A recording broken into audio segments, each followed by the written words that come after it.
Just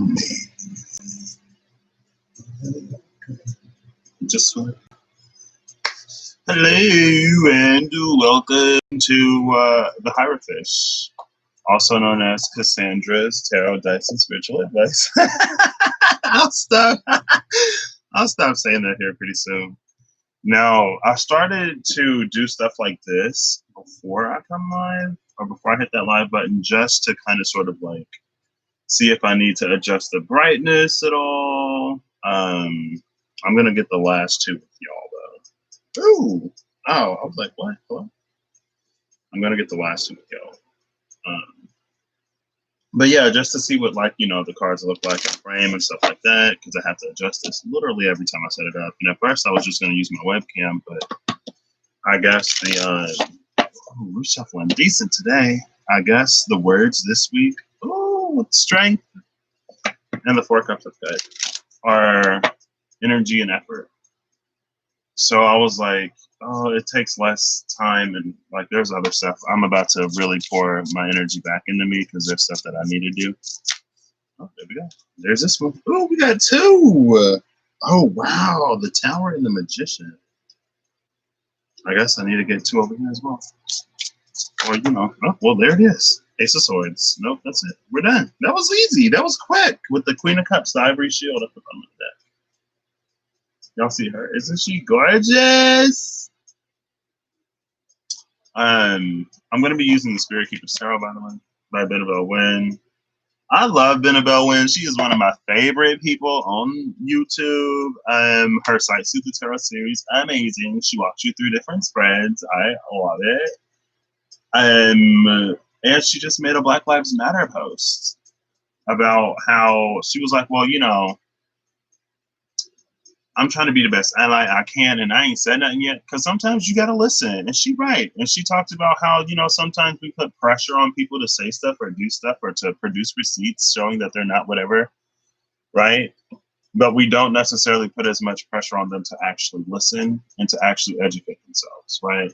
Because some people could spend a few dollars, no problem. Or you can share a post or do whatever, but, Also, I'm making I'm trying not to get my cards wet, but I'm also trying to do this so you can see. You see this? This is just some tea with a tea bag, some lemonade with a tea bag in it, because I didn't want to I just wanted to make some tea in actual lemonade, okay? But when I do this, it goes to the top. Come on, you can go higher than that. Where are we stuck at? Okay, so some of us are stuck behind the label. Ooh, others of us ain't going nowhere. Hello? There we go. Now it's at the surface. You see? And it floats back up to the top. That's what it means to go with the flow. And then I was like, oh, well, let me make some actual tea for now. And so I'm reaching for where I always have my cup.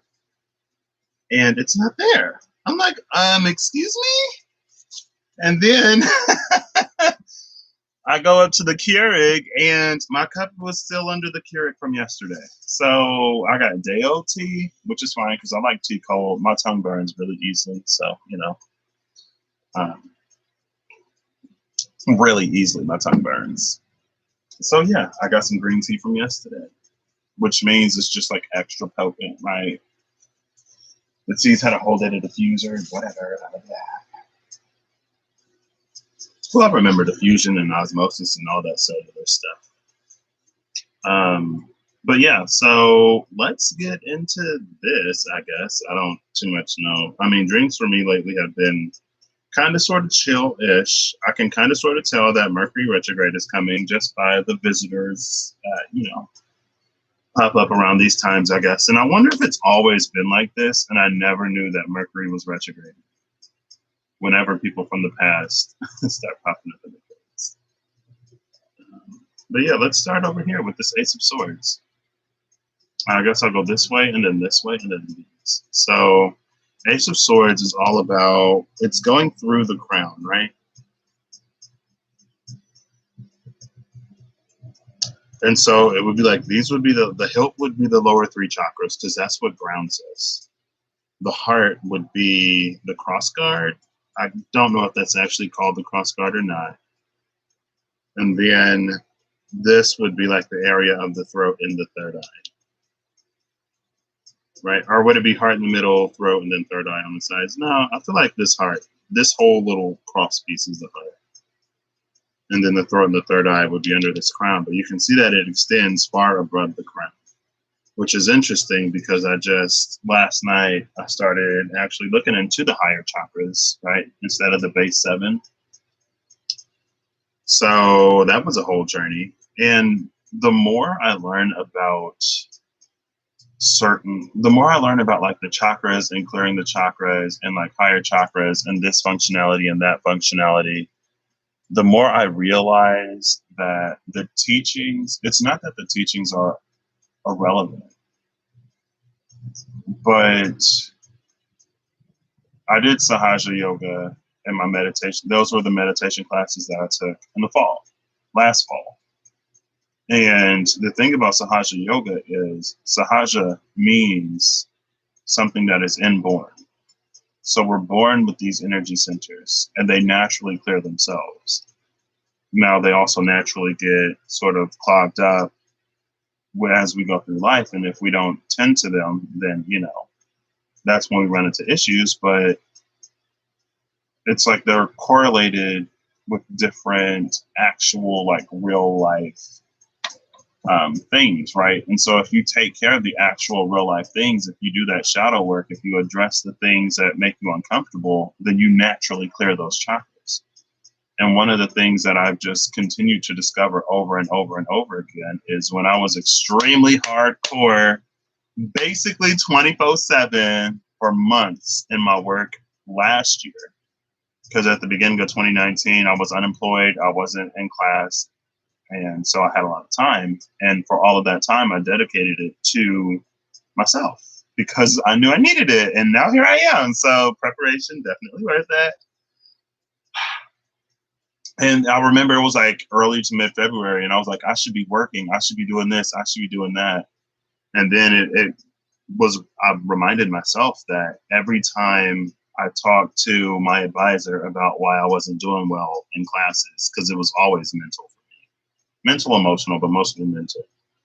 I would be like, in the school year, I don't have time to devote to tackling all the things mentally that I need to tackle. And then over the summer, I'm working. So between school and work, I never have the time to do what I need to do to be where I need to be, to actually do what I actually need to do.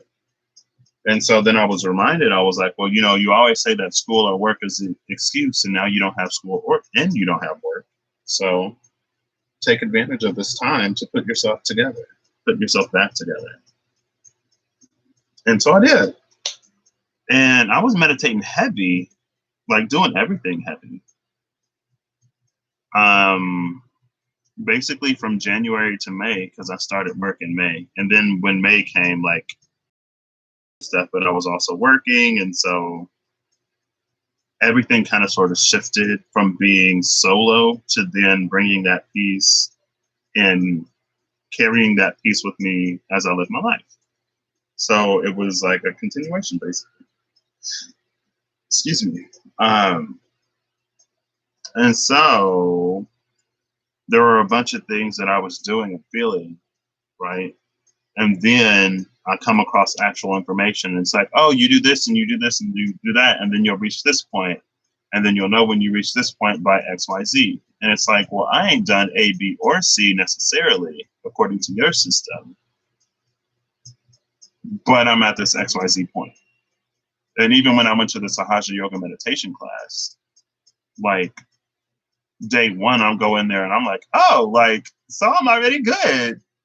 Because a lot of it's addressing stuff. Not addressing stuff keeps our energy congested, right? And that's the chakra system. It's all linked. So it's not to discourage anyone from pursuing like actual teachings and information at all, but at the same time, everything that you need is within you, as long as you rise up and rise to the occasion and face it, head on. Really need a system or a video, and it reminds me when I watched, it wasn't Sadhguru. when I watched somebody else talk about the chakras, he was like, now he was talking about, besides the chakras, he wasn't like in the video I saw, he wasn't going like in, but he was like, you can be receptive to this information and you can receive this information without physically receiving it, like spiritually, energetically. You can receive this information and you can do all of it on your own. And, we all got a crown chakra. That's kind of sort of what it's for. It's more active when the ones below it are, more active. But anyway, higher chakras, higher levels of thinking, the higher mind. Oops, now we have the Four of Swords. And this card a lot. And I think this is a moment of rest. Before I came live, I was like, trying to be a little more sovereign in your own life is so difficult. Because it's like there are things like this degree. I'm flowing with it still. I'm about to get a lot more serious about it. So, but it's like I feel like I'm not going to the area. And so part of me is like, well, it's not extremely necessary. But then another part of me is like, it's taken me this long, I should go ahead and get it. And then another part of me is like, time is an illusion, and it doesn't matter how long you're on the wrong path or on an alternate path, right? And it's not the wrong path, and it's not necessarily an alternate path, because when I was like, that path has been my path. But moving forward, it's like I can change directions at any moment. I'm not tied to a path, especially if it no longer gels with and flows in the direction that I'm going in. But then at the same time, again, I'm like, well, this would be me proving to myself that blah, blah, blah, blah, blah, blah, blah, whatever. And there are skills that while I may not necessarily use the degree, what I will use is this dedication to getting something done. Because I have 5 cardinal placements in my chart. So I'm great, not so great at finishing them. And I want to start to finish things. And so that's another reason, so the spiritual practice card came out, Saturday night.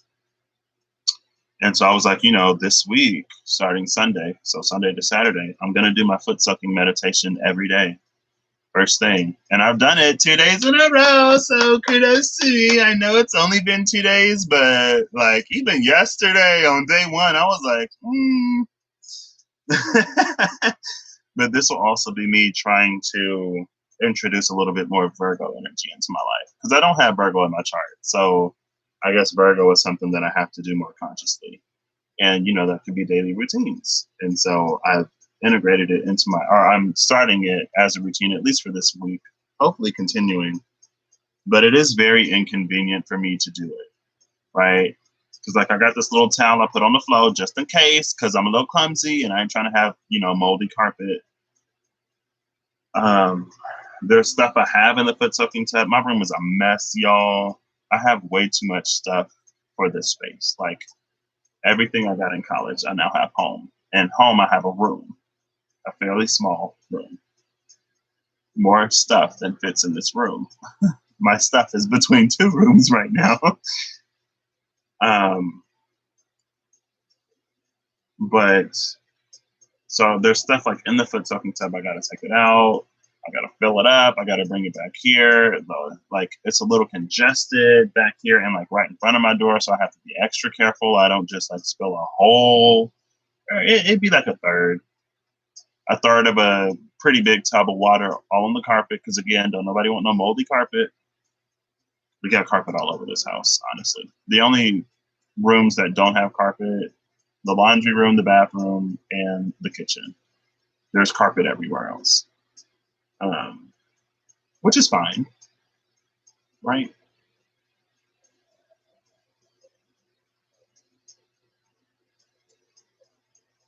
But yeah, and then I gotta put everything back because I can't just leave stuff. But the inconvenience is kind of sort of the point, right?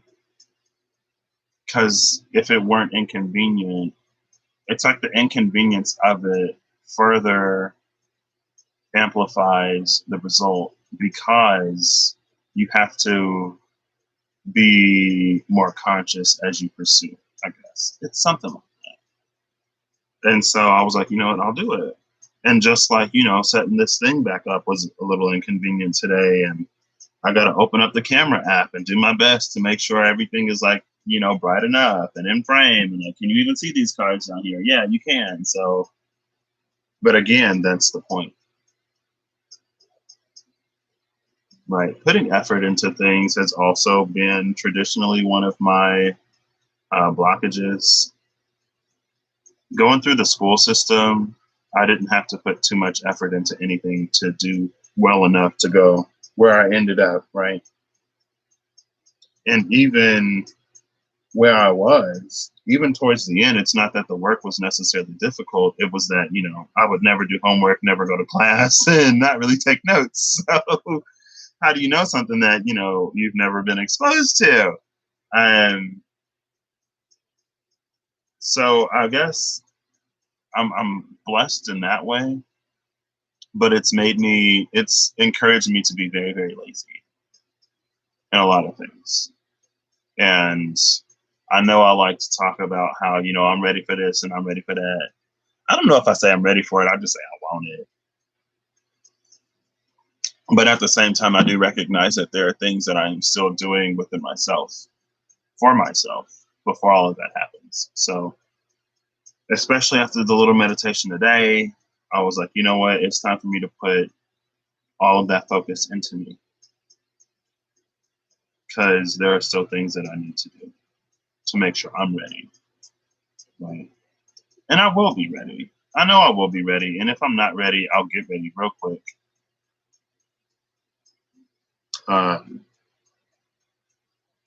But yeah, so for Taurus,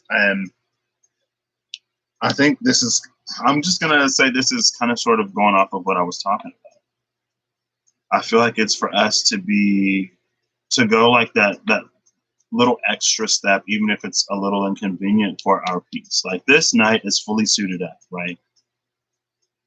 And it's almost like he got in full gear to lay down. And then I don't think I dreamed about an angel, but for some reason, this angel in the window was like, have I dreamed about an angel? Have I seen an angel lately? Have I talked to an angel lately? Consciously, I'm like, no. But subconsciously, I'm like, I feel like there's been some kind of angel something lately, like recently. But on the conscious level of my brain, I'm like, nah, I don't know. So he got full, and he brought his own sword. He brought his own sword, got suited up full to lay here. And I think this also speaks to an element of whatever you seek, whatever information, whatever knowledge you get, it's for you to act on it, right? He is fully suited and ready to act at any minute. Sword within arm's reach, he can be up. This is also 5 swords, right? 5 of swords is a battle. But I think like work smarter, not harder, is the energy between this 4 of swords and ace of swords, 5 of swords. It's like you'll receive direction and instruction. And when you get the call, you need to answer it. You need to be ready to move when this call comes in. And this takes me all the way back to my legacy channel.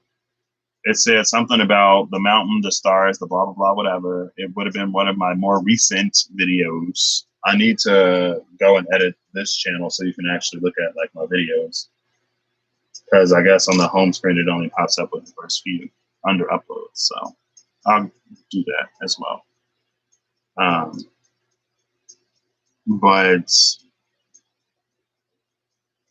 it was like the path through the mountain is to the stars or something like that. Actually, let me see. I'll put it in the description box. That's what I'll do. I'll drop it in the description box. And also, I can find this title real quick. Actually, I can do that now. Oh my gosh, the power of technology is amazing. So I'm going to do this while I keep talking. And this sort of goes back to the thing. It's like, you know, whenever we manifest something, we like, it seems that, oh, wow. Oh, wow. Oh, don't make me cry. Don't make me cry. I just saw a video that I uploaded and just got hit with a little bit of emotion. It's fine. So, um, again, it's like one of those things that whenever we, excuse me, whenever we do ask for anything, we think that we just get it. But in reality, most of the time, hello, most of the time, it comes to us, or it comes to fruition through action. But it's an inspired action. It's the directions that we get from the divine to get to where we want to go. But we still have to be there. And so I think that's what this Ace of Swords into the Four of Swords, and I cannot find this video. So one moment. Sorry, y'all. And so again, it's for us to be ready. And, you know, it's about more than just getting to that happy place and blah, blah, blah. Because, you know, it's like once you get to that happy place, once you reach that alignment, then you'll get the information. Once you grab this sword by the hilt, the cross guard is on, right? So you don't cut yourself. And this crown slides down. It's like when this crown locks in with your crown, then that's when your crown is aligned, and your crown is most aligned when everything else is aligned. And like everything down here is protected, right? Everything up here is not. And so if I had to position the crown, I would actually move it up to here, right? Because, or I would move it to just above the shield. Because sometimes, well, I'll tell you why first. Because sometimes it's that like we get information or we get a thought that we think is inspiration, that we think may be intuition, but if we are not more fully whole and healed, then we can get information that would almost seem like it is our intuition, but it can actually be our anxiety, our fear, or our worry. And we need to be able to differentiate, right? And so that's why I was like, I might move it up, I might take it down, you know. Oof, man, here's another video.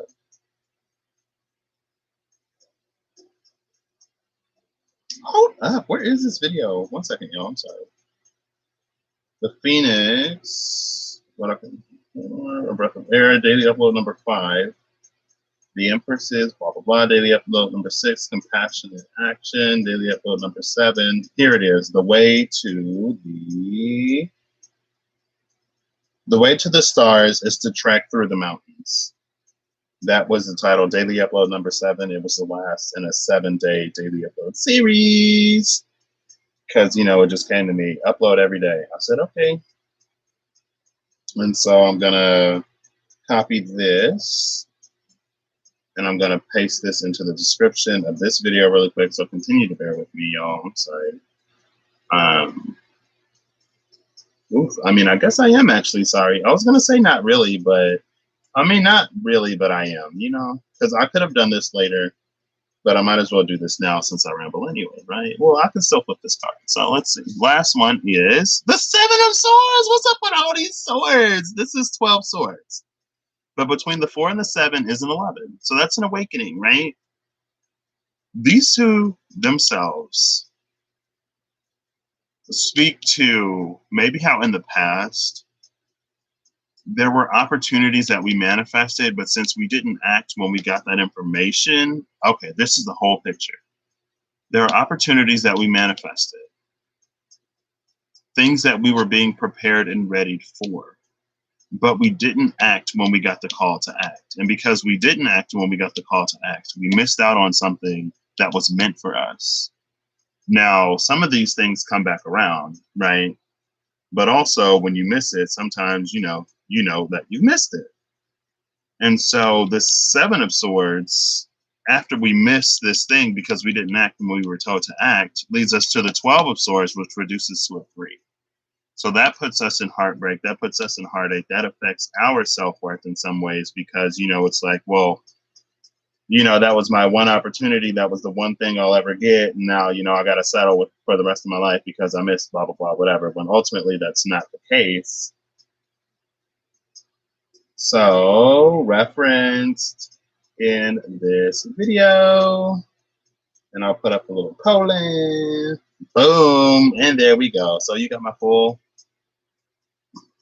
as close to my undivided attention as y'all got, because y'all know Mercury and Pisces in the 12th house retrograde. So yeah, overall it leaves us in this Three of Swords sort of heartbreak, because we don't act when we know we should. And either there's one course where we don't accept that we didn't act when we have the opportunity to act, so we blame spirit for not giving us what we want and what we manifest. But in reality, it's like you didn't act when you got the chance. When you got the call, you stayed there asleep and you were ready. Maybe you didn't think you were ready, and so you didn't take it. But ultimately, at the end of the day, that's on you. So either your Three of Swords upset with spirit, or your Three of Swords upset with yourself. But this tells you something. Even though you were prepared and ready, why didn't you do this? It may be time to dig into that. This ain't even what I was going to do today.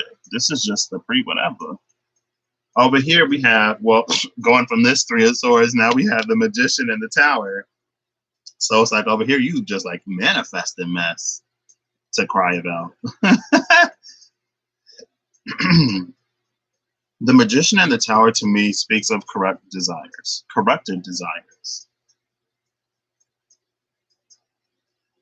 And these desires could be corrupted. Where's the Seven of Cups? Let's see. Y'all know I like to do this sometimes. This is how I read. If you don't like it, leave. And I ain't going to apologize for that one, because you ain't going to be here. People feel so entitled to oh my gosh, I watched this and blah, blah, blah, blah, blah. And look, we have the Two and the Three of Swords together. The Two of Swords is the 11. The Three of Swords is the full picture. It's like, okay, well, ain't nobody tell you to be here. If you didn't like the content, you can just leave. Hello? People feel so entitled to their opinions nowadays. And it's like, yes, you're entitled to have an opinion, but just because you got an opinion don't mean I gotta listen, and don't mean I gotta look at this. The Initiate and the Keeper, the Initiate and the Seeker are together. So we've sort of passed this initiatory phase, and we're slowly making our way to the Keeper. The Keeper is like full awakening for the Fool, right? These are all the Fools. The Initiate is the fresh Fool. The Seeker is the Fool who is partly on her journey seeking additional guidance and advice from the divine. Here's a Uranian energy. I guess that's the glyph for Uranus. It looks like the Sun and Mars. It's also air energy. They're all air energy. Then we have this Knight of Pentacles, which is slow, but also practical. So we're making practical steps towards this full awakening, but practical steps, this could actually be like real life, physical 3D actions and decisions, and following or going forward with those actions and decisions. This is Virgo energy, right? And that's what I've been talking about. And then we have that fully awakened Virgo. So is that the Empress? No, that ain't the Empress. Looking for the Seven of Swords. These are upside down to me, so it's a little interesting, but I'll manage. It may already be on the table. No, here it is. So we have the Two of Cups and the Three of Cups surrounding this Seven of Cups.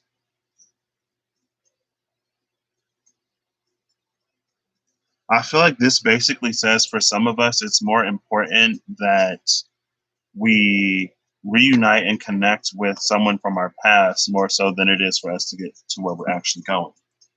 Right. And that's the corruption. The corruption is us having some kind of attachment, something in the past that may have just been a lesson.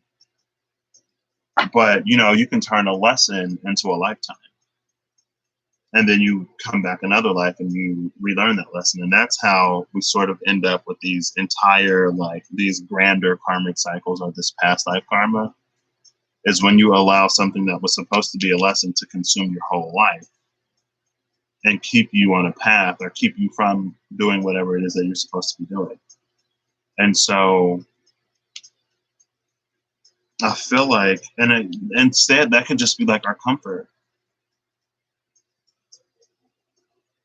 It's like we are, through our throat, we are speaking this sort of whatever, and we desire it, this higher path, this greater calling. And so we're manifesting the challenges to get us there. But when the challenges come in the form of that Seven of Cups, you know, this is Shiva's axe that removes corruption. The Seven of Cups is the corrector. That's why I went looking for the corrector. This is a 16, and that's a 7. Hey, there you go. And here's the 7 of Swords over here too. Boop, boop. And then here's the one with the ace. Boop. So it's like we've been manifesting the challenges to get to root out all of this corruption. But if we get lost in the corruption instead of rooting it out, if we see it for what it isn't, and that's why I was talking about how I would actually put the crown above the shield, because sometimes we get this information and it's not solid. Because that's literally part of, like, that's like the test. That's how you develop your discernment. You're supposed to learn to be able to differentiate between the two. And so maybe the position of this crown sort of determines how active and how on your crown is. And so with it being this low, that's why we come into this 4 of Swords, 7 of Swords, where we miss out on these opportunities that are for us. Excuse me, maybe also because it asks us to do stuff that we don't want to do. Right? It's like, oh, like, you're asking me to walk away from something. I don't know. I'd rather just stay here. And so you stay here instead of picking up that sword and walking away. And then boom, you've missed out on your opportunity, 7 of Swords. And this is you stealing from you. So don't be mad at nobody else. You're doing this to yourself. Can't nobody take from you what is yours, but you can forfeit it. You can give it up and you cannot claim it. Those are pretty much the only things you can do. For things that are actually yours, you can forfeit it and you can refuse to claim it. And if you refuse to claim something, don't be upset when someone else claims it, because you refused. Like, you refused it. What are you mad for? You didn't want to put in the time, energy, and effort to see this thing actually flourish. Well, that's on you, because it would have required that either way. And whenever you move forward, it's still going to require that. So if you're never ready to put that in, you're never going to get forward. You're never going to move forward. You got to put the bad stuff to bed sometime. And if you just wallow in it, then you're not going to go anywhere. You may manifest these sort of surface level distractions to keep you sort of orbiting around the same point, but you're never going to expand to the point where you can get picked up by a bigger star, another star, and then boom, you hop realities, right? But if you're Mercury, you're never going to escape the gravitational pull of the sun. Now, if you're Pluto, you know, and some other star just so happen to fly by or whatever, you know, then it may snatch you up, right? Because you're further from the sun, the pull is weaker out there. But this speaks to manifesting corrupt manifestation. And this corruption is just unaligned. It's not necessarily terrible. It's not necessarily bad. It could still be something that is good, but it's not on the path, on your path. And then we have this Chariot. So we are running away with this. It's a lot. Chariot energy is interesting because it's a lot easier to discredit the light and move this chariot in directions that you don't to move. It's a lot easier to move in directions that aren't like your path than it is to move in directions that are your path, because the path is almost always a path of growth and change and evolution. And growth and change and evolution, none of them are necessarily easy, and they all require something, right? That's why we eat. You got to give the body fuel in order for it to make all of these changes, right? And that's with everything. That's why, sometimes pregnant ladies eat more because they're like literally creating a whole life inside of them, right? You're eating for two. You got to eat for yourself and you got to eat for the baby, not only nutritionally through the umbilical cord, but also to give your body and those cells through the umbilical cord, the energy that they need to do all this division and multiplication and stuff like that. And so it's a lot easier. Anyway, it's a lot easier to move out of the ego than it is in the light, because when you move in the light, you have to fight the ego. But the light it's like the light is always choice space. The light side is always like, if this is what you want, then this is what we will do. And the ego is like, if this ain't what I want, this ain't what we gonna do. And this side is like, if this is what you want, this is where we'll go. Like, I don't want to go over there, so we're not going to go that way. Right? And so you can see how it's a lot easier to move in this direction than it is to move in this one, because you got to convince this one that they actually want to go over there. And you have to do this as the charioteer. This little Sphinx ain't going to do it for you. You got to do it. And so that's why it's so easy for us to manifest distractions and things that we don't actually want. And then we end up with this 8 of Wands, and the 8 of Wands is actually pointing up at this ivory shield, if y'all can see that. And you can! Whoop, whoop, whoop, whoop. See, she's pointing up at this ivory shield. She pointing away from all of this. She like, F all of this? This is the direction we should be going. Now, at the same time, if we take this tower as we've already gone through, we haven't seen what these 3 are yet. But we've already evolved past the point of self-sabotage and missing out on things that are for us because we don't want to put in the work to get it. If this tower is the crumbling of all of this, then this is manifesting something brand new, aligning our light and our dark to move charge forward in a new direction, a different direction, and then swiftly coming into this space where I feel like we're going to be asked. It's coming into the heart space. And when you come into the heart space, you manifest a lot of stuff more effortlessly. What's under this? The 4 of Wands. I mean, y'all were with me the whole time. I got these. So y'all know I didn't look under this. I didn't know the 4 of Wands was down there. Well, there it is right there. But even though this is the Queen of Cups, I feel like it's going to require you to be vulnerable enough to actually claim this, right? Because you have to make it through her shield to get this 4 of Wands. And so if you're too guarded, too steely, too pokey and prickly, you're not going to get that 4 of Wands. You can call yourself whatever you want, but you're not going to get it, right? And if you do get it, then it's going to turn into this, and then it's going to turn into more separation, and then it's not going to be the real deal. Also, if you're holding on to an idea of who it could be, I feel like no one asked me, but if you want to know if someone is actually like your person or not, I would look at what they ask from you, right?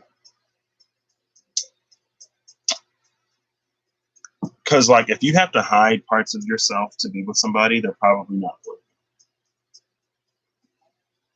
you. If someone can't fully accept you for who you are, they're probably not for you. And if somebody don't love you, they're probably not for you, right? And there's a difference between actually loving somebody and manipulating people. And that's another thing that this journey is about. It's about discovering what actual love is, because it is very, very hard, and some people say impossible, for people to give unconditional love. And so when we come into greater forms of love, our shadow, when unhealed, will sabotage it. This is when people will say like, oh, I don't like good guys, I get bored, or it wasn't exciting enough. Like there was no drama. Like, why do you need fights? Why do you need drama? Why do you need this? Why do you need that? Why can't you just be loved? Right? What within you is preventing you from actually, just being loved? And you can find excitement in other ways. But anyway, this is y'all journey, not mine. So here we have this Knight of Wands sitting in between these two. And I love this energy because this speaks to what do we actually want. And this Knight of Wands is facing this corrupt manifestation chain. And this Eight of Wands could also be, start back at the beginning or start back over here. See this side, even though it's not pointing that way, right? Because as with this being the bottom of the deck, it would occupy this space right here, right? 4, 3, 2, this would be the 1. You would start back at the top. Okay, so here's what you should actually do. And here's what you probably want to do. Because this path requires growth. And this path is all swords, and it's difficult and hard. And over here, you get some magic, you get some excitement, you get some movement, and then you get all this fire. Right? Can y'all see this? Y'all can't even see this card up here. Okay, well, it would sit right up here. And so we would start at the top and then start again. And so this Knight of Wands is saying that it's a lot of times what we desire more is this because it's easier. You're not going to get the grand prize by not doing the hard stuff. It's just not going to happen. You can watch all the readings you want. You can seek all the information you want. It's just not going to happen. That's not how it works. Because, think of how much light, and I guess, see, there's an actual, think of how much light something that is more divine has, right? So if you go for an actual more divine love, think of how much light that is. Now think of a shadow. Do you think a shadow would want to be in there? It's like, no, because it would be severely diminished, severely weakened. And that's why there are some places that are gate kept by the ego itself, because an unhealed, untamed shadow is not going to go through this until it learns, until it can claim everything that was stolen with the Seven of Swords, right? Because when you get down here, you see how he's taking a sword? Well, when you get down here, if you actually look, there's a sword right here. This person takes that sword, but then this knight, when he heeds the call, he will bring the seventh sword and restore peace and balance to the sleeping giant test, right? But he has to get up and move to do this. And both of these are us. We have to do this for ourselves, right? This is the shadow just keeps stealing swords while we asleep. Shadow's just stealing swords. So we have to wake up and return the sword to ourselves. And the sword down here is the sword up here, right? This is when we receive it. But when we receive it, we got to actually, take it somewhere. You got to put the sword back in the stone. Or you got to pull the sword from the stone. Either way, Arthur. But yeah, those, like I said the other day, the shadow cannot exist as a shadow in these spaces, right? And don't ask me what it means. But the shadow cannot exist as a shadow in these spaces. And that's part of the transmutation that happens. Speaking of transmutation, I poured 2 liters of lemonade into this little water bottle, and I didn't spill a single drop. Usually I do. Also, I meditated first, so, maybe that helped. I'm a little more grounded. This is what grounded looks like and sounds like for me. It's different for everybody, I guess. So I'm not going to be like, yeah, welcome to your reading. I am fresh off of a meditation, and let's get into these cards. Now, I may have a day like that. I'm not going to say I won't, because I might. Oh my gosh, I think I hit it. Y'all see a more to flow. No! Oof. Y'all don't need to see my shorts either. See, this must be so precariously placed and delicate. There we go. More or less. Sorry. I need to not do so much. Do a little bit less. Okay, so this ain't even the full thing, and it's already been almost an hour. It's fine. I'm not going to worry about the time. I'm just going to do everything else I need to do today and procrastinate. Oh, nice. With the rest of my day, because I need to move on the things I need to move on. But this is also one of the things that I feel I need to do. Now, I could not do it, but I want to. So I am. I can do everything I want. And that's part of becoming a little more, I guess, sovereign, right? It's about doing the things I need to do while making time for the things I want. Just like how you can, you need to learn how to manage your time in real life. It's kind of sort of the same thing. But a lot of times before we come into an element of increased, I guess, authorship, we do have to abide more by what comes to us because it's about getting us to this point. Because there are certain things that we may not necessarily want to do, but we have to realize them or recognize them as necessary when we reach this point. Because from this moment on, it's like communication will be less. Like, we're not going to tell you what you should be doing, and we're not going to tell you what you should not be doing because, you know, once you're an adult, you're an adult. And you'll get locked up if you do what you're not supposed to do. When you were a child, you can get scolded. When you're an adult, you get locked up. By the time you're an adult, you should know right from wrong. And if you don't know right from wrong, you know how to read, and you can read the laws for this country, state, and city and county that you're in. Now, a lot of people don't, but you could. Ignorance of the law is no excuse. That's what people say in the court, right? You still broke it. But this is like, these are training wheels. As long as we're doing this, we're going to have training wheels on. And when you got training wheels on, you're more restricted in where you can do them. And you have to show up in these areas to prove yourself worthy to, you know, take the training wheels off. I'm not going to take the training wheels off your bike if you fall down every 2 seconds and you keep busting your knees open. Like, hello? We're going to run out of Band-Aids here pretty soon, and gauze and all kinds of stuff. Anyway, so this speaks to like what we actually want to do, and this is kind of sort of more egoic. The Knight of Wands is more base desires, and you can see he's already facing this direction, so we already know. Oh, everything you want lies on this side. This will keep you in the dark, looking for the light. I love this. And then we got, these are both a 9. These are both a 9. We got 2 9s. Oh my gosh. Oh my gosh. Isn't that crazy? We got 7, 8, 9. 7, 8, 9. And then another 7 up here. We got 2 1s right here. So 2 1s, 2 7s, 3 7s actually. 7, 7, 7. I didn't even realize that the Tower and the Chariot, these are my both birth cards. 7, 7, 7. 1 1, and then 9 9 9. Nope, that's 8. 9 9 9 9 7 7 7 1 1 8. Okay. Numbers 4 and 8. Now, if you split this 8 into 4 and 4, then it'd be 4 4 4. But you know, we ain't gonna go that crazy. So yeah, this is all about. So at the base of this Knight of Wands decision, to go after the things that we actually want, it's not going to be easy, right?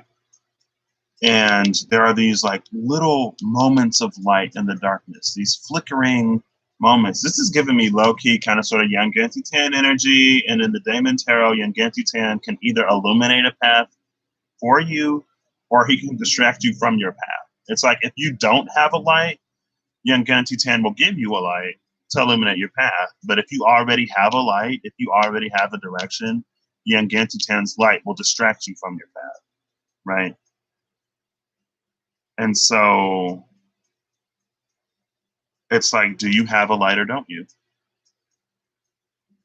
Fun fact, we all have a light. So no one doesn't have a light because we all have a path. We all have a direction. And it looks different for all of us. And like our destination and our starting point and even where we are will change, and the path continues to change and evolve as we change and evolve. It's this very quantum thing. It's like as you move, the world shifts around you, right?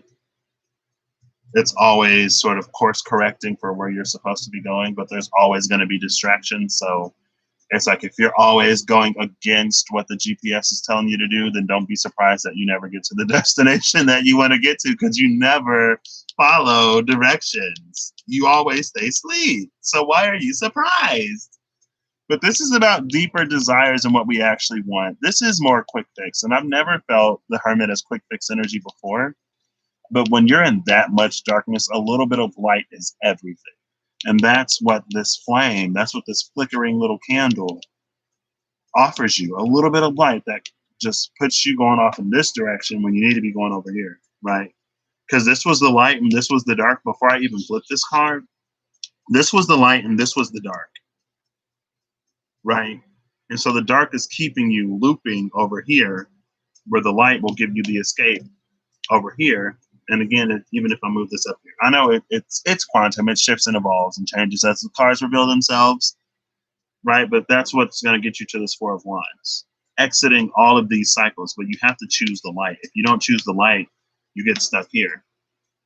Your exit is cut off, and you just keep moving, cycling in these same directions. I guess this would be the cycle here, right? It's dark, because when you in this darkness, you consume the light, and so you're looking for the next light, manifest some other corrupt desire, and you're just like you're getting these light breadcrumbs. When if you align with what you actually want, because this knows what you actually want, and this will navigate you to what you actually want, but it's going to require for you to, and I'm just going to pull this card, boom. Oh, with the Two of Wands, the discerning one right below it. It's going to require you. Oops, I'm sorry. Wait, this card was in reverse. This card was in reverse. All the other cards are upright. All the other cards are upright. So yeah. Or did I pull that? Like, no, I don't think I did. Yeah, because I just, right, y'all watch me. I just, oop, and then we get this messenger. Okay, well, now we're getting, what's she bringing? The Seven of Pentacles, the Gardener. So yeah, either way. Oh, look, the 6 and the 7. See, but this 7 is upright. This 6 is in reverse. This card was in reverse. You're going to have to give something, because this is its own cycle, right? And so to escape this cycle, you're going to have to get, and this is the Page of Cups, the Stronghold of the Veil. You're going to have to give something that you've never received. You're going to have to do something completely different, because you continuing to do whatever you've been doing is going to keep you stuck in these cycles. And maybe that's what this is in reverse. You have to give it to yourself, though. Because, yeah. And with the 7 of Pentacles, like, you have to actually put in the work, right? Because this is the Gardener. So she's not necessarily the 8 of Pentacles, but she still has to tend to these seeds. Now, if you tend to the seeds in the morning, then with the rest of the day, you do everything else you need to do. But if you tend to the seeds at night, in the beginning of the day, then you do everything else you need to do. It's not for you to sit in front of these crops and watch them grow, but you also do need to tend to them. So that's all the premeditation. That's all the pre-shuffle. That's all the, I just wanted to see, whatever. Now I'm going to get into what I was actually going to do. And so I'm going to do 3 I Chings today. Because 3 I Chings is the 3, 6, 9. And I was looking at 3, 6, 9 last night to see, oh, look. And then here's 2 3s as I'm talking about the 3, 6, 9. 2 3s make a 6. And that was number 12. And we had 12 swords. I was looking at 3, 6, 9. And so, because I'm going to do 2 I Chings and then the bottom card. So there's going to be 3 in each. There's going to be 6 cards, 2, 2, and 2, and then there's going to be 9 total, right? Or 3 at the bottom, 6 that came out, 9 cards total, whatever. Okay. I'm going to pull random cards. I'm going to give this a cut. And I'm going to pull one from this part. And I'm going to pull one from this part. And this part was on top, right? So this will be the part at the bottom.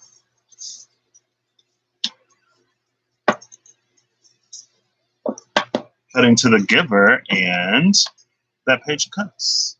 Yeah, I'll put it up right. I was like, did I put it up right? This isn't all up right there. I mean, I could put reversals in here. And then, now there's that Queen of Cups. Okay. I think I may have did that wrong last time, but it is always what it's supposed to be.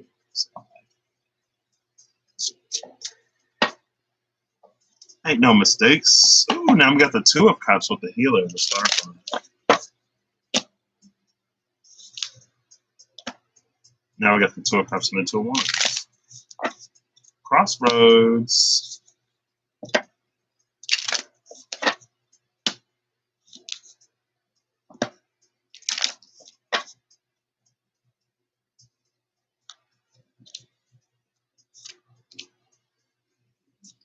Left at the bottom is this Erudite, the Hermit.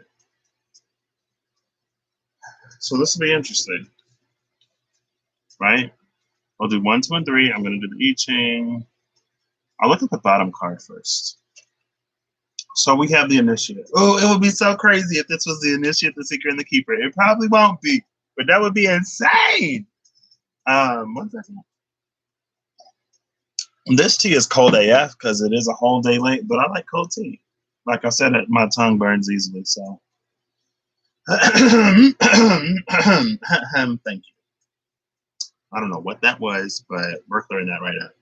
So this is about the start of something new, right? This could be the start of something new. And once you begin this path, this guardian awakens. So you're not going to be alone while you go down here, even though it feels like you are. And so maybe there's like one guardian angel, the angel of the path. Who would your angel of the path be? Boom. Oof, this vagabond. I'm actually going to read what the spirit occupant of the vagabond says, because she does that in this deck. She does a lot of things. I love her. She read like Capricorn to me. I kind of want to just email her and be like, do you have Capricorn in your chart? And she's just like so detail oriented. I'm like, you gotta have Capricorn in there. Or maybe Virgo. She either Cap or Virgo, strong in there somewhere. Ooh, if she a Pisces, my whole life gonna fall apart. She's like, I'm actually a Pisces. I'm like, what? Why did I that strap? Let me stop. Okay, so let me get this vagabond. Let's see what the spirit occupant is. Because this ain't necessarily, like, that's not what this deck isn't intended to do. But, you know, this deck is intended, it's coded to do a lot. So, the spirit resident in this card is the vagabond, a wanderer with no sense of home or even identity, and also one who is still in search for meaning. So fitting for this initiative. This is the spirit of restlessness, the spirit of the nomad, and a transience necessary for the wanderer/seeker to leave behind the material and cross over the threshold into the realm of the spiritual. The archetype of the vagabond is one who feels alienated, solitary, yet stubborn and insists on self-sufficiency, refusing help compared to the Six of Swords, and yet noting its primordial influences. The vagabond is tough, resourceful, and a survivor. Call upon the spirit to help you navigate out of your own material troubles. This spirit teaches toughness and resilience. So, you being tough, you being resilient. This is giving me high key indigo vibes. So you may resonate with indigo energy.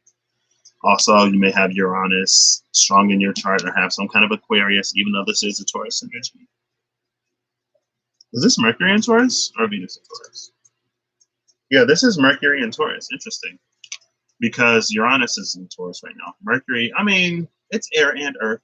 Uranus is air and Aquarius. Anyway, I ain't gonna, whatever. It's giving me Uranus energy.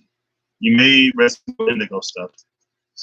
Because the vagabond is giving me like rebel without a cause type energy. And so your guardian, protector, is someone who's going to give you this toughness and resilience. Also, you may not find much support in your environment. And that's another reason why you may feel like you're going at this alone. And so you have this spirit who is sort of like who accompanies all wanderers, all who are aimlessly seeking. And I say aimlessly seeking because you don't yet know what it is you're fully seeking, but you know you're going somewhere. And it's interesting that the bricks in this wall give me very much the bricks in this tower energy. So it's almost like, and look, we have the 2 pillars here, and then we got 2 pillars here. But it's like these will open up. Okay, yeah. So as this brick wall opens up, then these bricks wrap around the pillars and reveal this path forward. But it's not going to be easy. That's why you have this spirit of toughness and resilience, because it's not going to be easy, and you may not have a lot of community support, so that makes it even a little less easy. So, okay. Now let's see. Oof, the Nine of Swords and the King of Wands. So,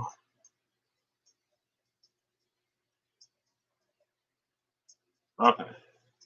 So on this side of things, I feel like, I guess I didn't say pick one, but you probably intuitively knew to pick one. I did say I was doing three different ones, but hey, it is what it is. I almost get a feeling that as this archangel of glory brings his wand closer to you, it separates you in the shadow. Because he's bringing this, it's like this Olympic torch handoff type of situation. He's coming to hand you the torch. And as this torch gets closer, it separates you from your shadow. But this is like you're feeling the pain of this separation with these nine swords. And so this is even, it's calling for integration even more, right? Because look, shadows are featured in both of these cards.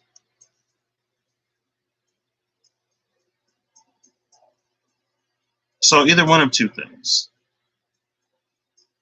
There needs to be a lot more actual shadow healing done here that integrates the shadow instead of causing further separation, but it's like healthy integration. Or, nope, I already forgot the second thing. And I was already leaning towards the first thing anyway, right? Because that's the pain of the separation you feel, because the shadow is also a part of you. So you need to learn how to be whole within yourself. You can't neglect this part of you. And like, because as long as you continue to neglect that, you'll always be in this Five of Pentacles sort of state. This is like, let's just call it self-love and full self-acceptance, right? You need to learn to accept those less pretty parts of you. Now let's see what the I Ching got to say.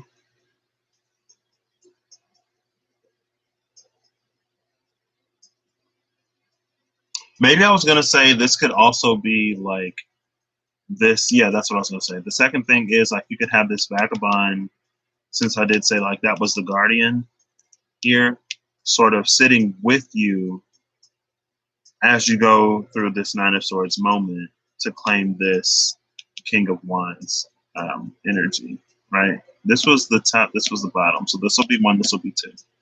This will be one, this will be two. Top, bottom, top, bottom, top, bottom. Even though it was the other way around. That's how I'm doing it.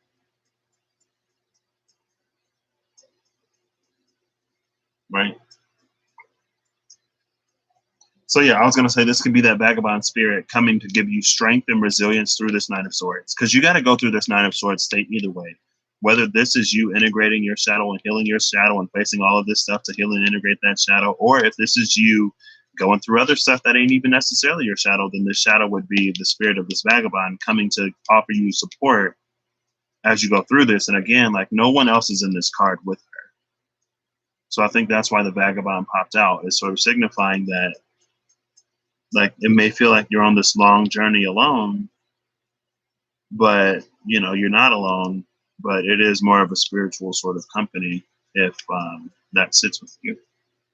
If you need more than that, then hey, you may be screwed.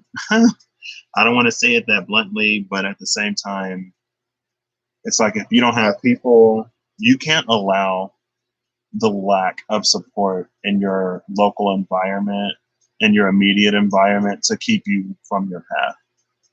You can't. Lack of support is not like viable. That does not hold in universal court of law, right? If you go before whoever and you're like, well, I was going to make the right decision, I was going to do the hard work, but I didn't have anybody there to do it with me, so I didn't do it. So it's like, okay, so you chose to be complacent and you chose to be an accessory to this crime. Gotcha. Guilty. So King of Scepters is on the bottom, Nine of Swords is on the top. So this is going to be Heaven Over Fire. And Heaven Over Fire is number 13, Fellowship. Oof. Or maybe it's for you to seek people that you can work with if you really need people. Fellowship and Community. This is Tong Run. Tong Run. What is Tong? I've gotten this before. Synthesis, heaven and fire. Together they share collective interests and set aside private interests. Together, a collective of individuals can pursue the goals of humanity, not the goals of one human. With such unity, all difficulties and dangers can be overcome. Create a fellowship. Create one. If you don't have one, this is saying create one. There must be order and structure. Prosperity will be had when you gather the people and unite them. Undertake daunting enterprises as a fellowship. This may also be urging you to get a little bit more involved, potentially, or to at least be aware of what's happening in the world. Maybe potentially one interpretation, you ain't got to, it's your life again, it's always your life.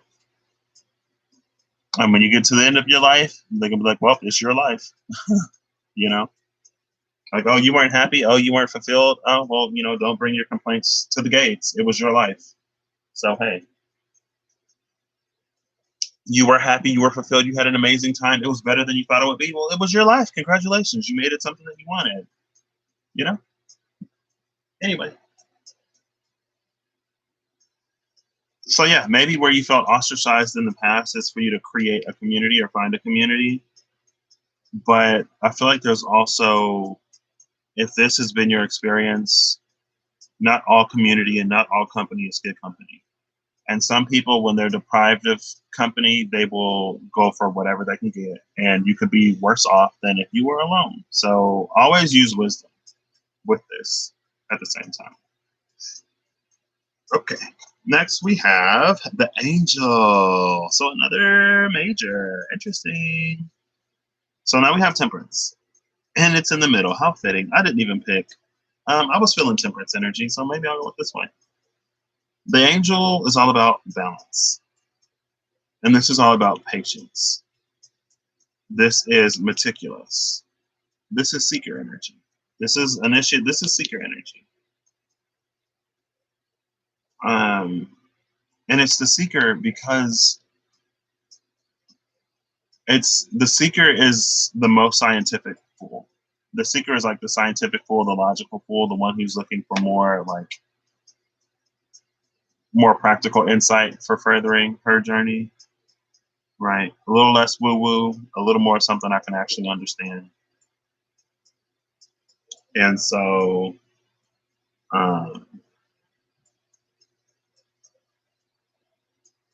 also this may be balancing both understandings.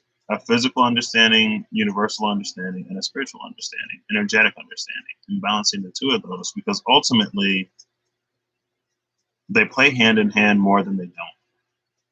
But it is our humanly understanding that limits our ability to see how interconnected they actually are on a lot of levels.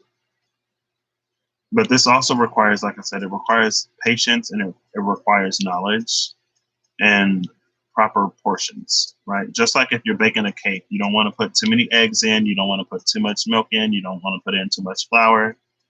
Everything in correct portions.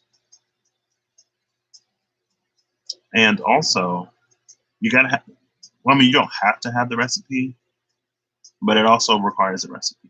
For this, it requires a recipe. For us, it requires a recipe. So you gotta know. Either you gotta know or you gotta trust. Either way. And so, should I pull a spirit associated with this? These cards don't have spirit occupants, so I will. Let's see. Okay, sure. 3 cups. The kindred. Oof, this may be another watch the company you keep around you type of energy. But I read what the spirit occupant of the kindred says. You make me feel. You make me feel. You make me feel like a natural one. I don't know why that just popped into my mind. That's how you make me feel like a lady. The spirit resident in this card is the kindred. The kindred can ooh, oh yeah. Ooh, this is the keeper.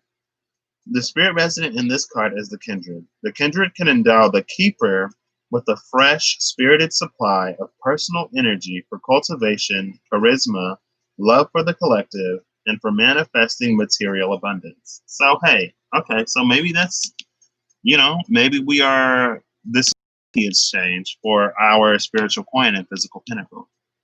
Maybe we've given our spiritual coin enough weight that we can begin to cash them in for something actually physically um, redeemable, right? And not just like little slinky toys or poppers or jacks or whatever, right? We're getting the actual prize, right? Because we've done the work to give our spiritual coin some weight, right? Or maybe that's coming in, or using that understanding of the spiritual and the physical, energetic and the universal to, make something happen. The astrological influences here, where the Decan ruler Mercury is in Cancer. Okay. This is Mercury in Cancer. The Three of Cups is Mercury in Cancer. Mercury in Cancer is the Three of Cups. Mars in Pisces is the Ten of Cups. So we got the Three of Cups and the Ten of Cups energy. And let me actually see where Mars is, because they said that by the end of the month, Mars is going to be in Aries. And Mars in Aries is just as dry as it want to be. Mars and Aries don't care. Mars and Aries is just looking for a fight. And everybody, not everybody, but I've seen a few people like, oh, Mars and Pisces is terrible. Mars and Pisces is, so bad. Mars and Pisces is Ten of Cups. Ain't nobody say, and I'm still caught up on that. Ain't nobody talking about how Mars and Pisces is us having the drive and ability to make our dreams a reality. Mars and Pisces. They just like, oh, they just so into the shadow of Mars and Pisces, I guess. Honestly, high key, I've only heard people talking about the shadow of Pisces energy.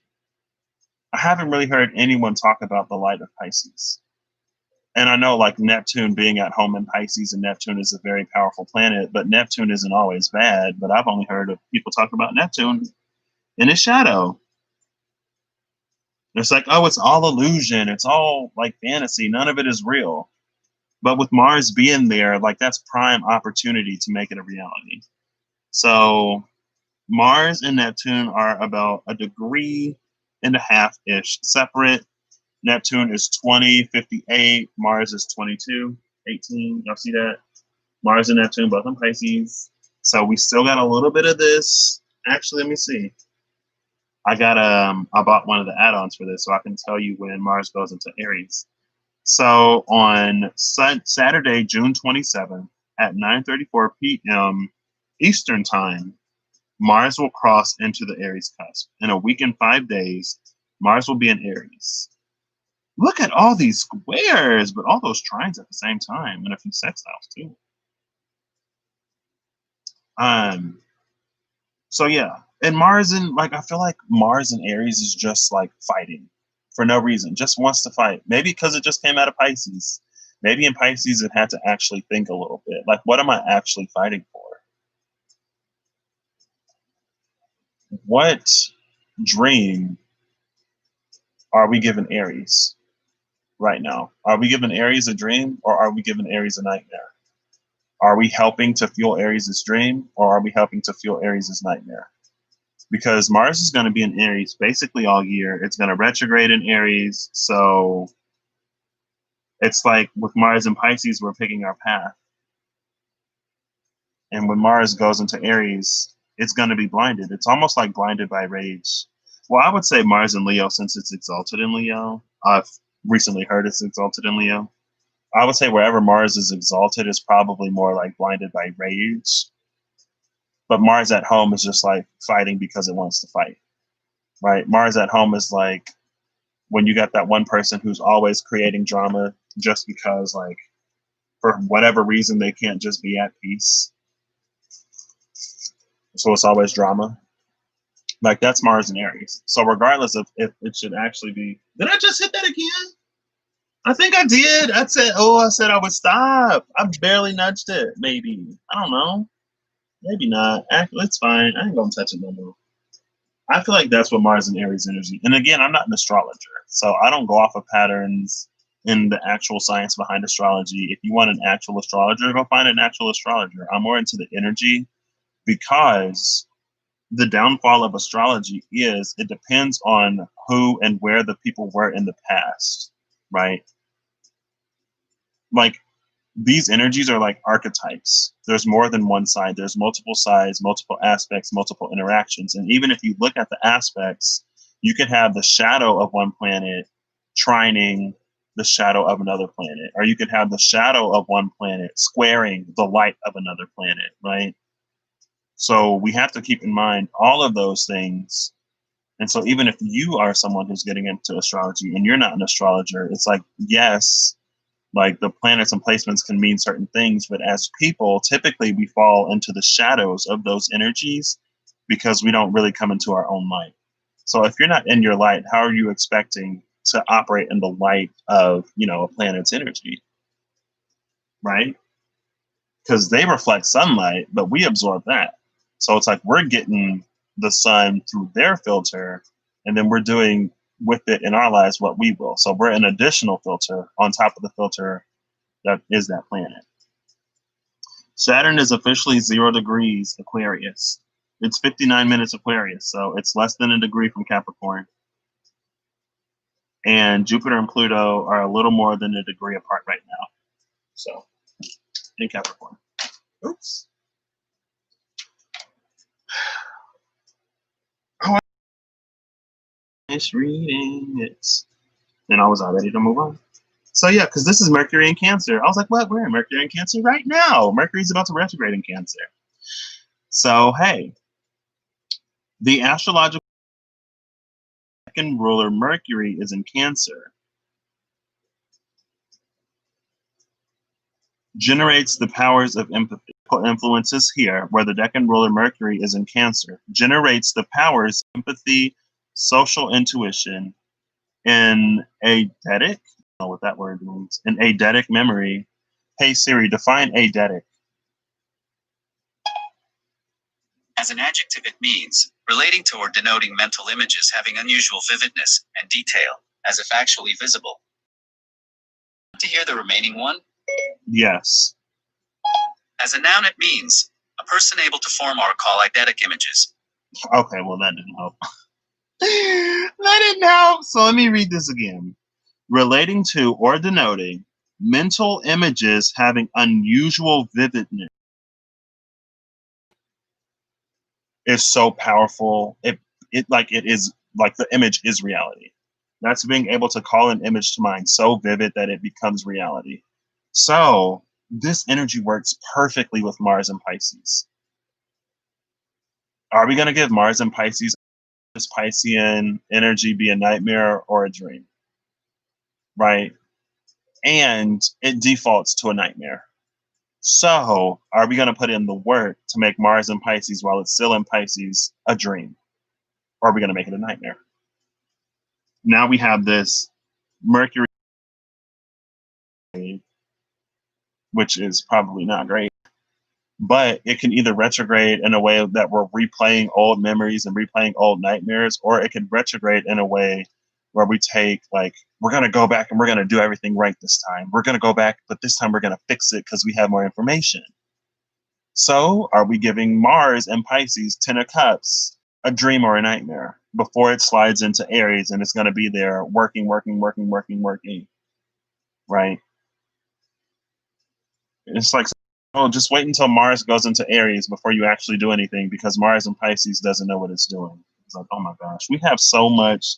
And that's where Pisces energy shines. Pisces energy shine. Like, that's why Pisces is in, like, the zodiac. Somebody has to dream the dream before it becomes a reality, right? And it's like we're not, the narrative, while Neptune is in Pisces and while Mars has been in Pisces, has been so negative. It's so illusion heavy when we have the power to make it a dream. And like, I'm a Pisces, so I'm not gonna say, like, I'll be the first person to sell you a dream shoe. Especially now that I know that, like, what you bring or what you put your energy and focus and attention on is more likely to be your experience. Like, let's focus on a dream. And if we ignore everything. I've said all of that before. So again, Mercury in Cancer generates the powers of empathy, social intuition, and eidetic memory, and strong familial ties as well, which can all be accessed through the kindred. The Three of Chalices can also be used as a talismanic sigil card to aid in divinatory work with hydromancy or clairsentience. Sorry. Note, activating the kindred alongside the memory keeper from the Six of Chalices can help with memory recall, in particular past life memories. The kindred and the memory keeper, led by the kindred, can escort the keeper to Arania's gate through the Empress and access sealed sections of the Akashic records through the New World Order. Do so only after the keeper's holy guardian angel has given the affirmative encouragement to do so. Also, per Zoroastrian theology, water and fire purify, so the politic and the kindred can be worked with in combination for ritual purification. Okay, so there you go. There's all of that extra stuff. I don't know if you wanted it or not, but there's all the little bit of extra. These two are very powerful together. Because I almost feel like with this being this, like the resident energy behind this angel, when we're talking about making dreams a reality, this temperance energy, even though the South Node is in temperance right now, but this temperance energy, if used correctly, can be exactly what we need to transmute and alchemize all of this dream-like energy into reality. Right? But that's the science behind it. Now, if we get lost in only manifesting it, then that's South Node temperance. When we bring the magician and the lovers into it, that's when we can integrate the North Node and do something that actually gets us to be where we want to be. Oh, that still makes me so heated. I'm like, how are y'all not talking about this? How are y'all not talking about this? Mars and Pisces is the Ten of Cups. Y'all gonna wait until, I mean, nobody told me. The cards told me. I saw it because it came out one day. I was like, wait, the Joyous One Ten of Cups is Mars and Pisces? People gonna wait until Mars go all the way to Aries until we pass up this opportunity. Oh, it's fine. I mean, it ain't, but shoot. I need to do with this. Like, it came to my awareness, so I need to make sure I'm actually using it. So the Six of Swords is selling us to this Four of Swords, right? Oh, why is this giving me, like, what do they call them? Sleeper sales or sleeper agents, like where we sleep, but then we wake up. It's almost like this ferryman is bringing, like with this Mercury, it's like the activation. But I think in reality, this is sort of playing the Ace of Swords energy all over again. Because with Universal Mercury, that's a very Ace of Swords energy. Universal Mercury is the ability to see far beyond. It's like Universal Mercury is the energy of seeing the parade from a bird's eye view where you know the course of the parade instead of being in the parade where you just follow whoever's in front of you, right? And so there's also an element of navigation here.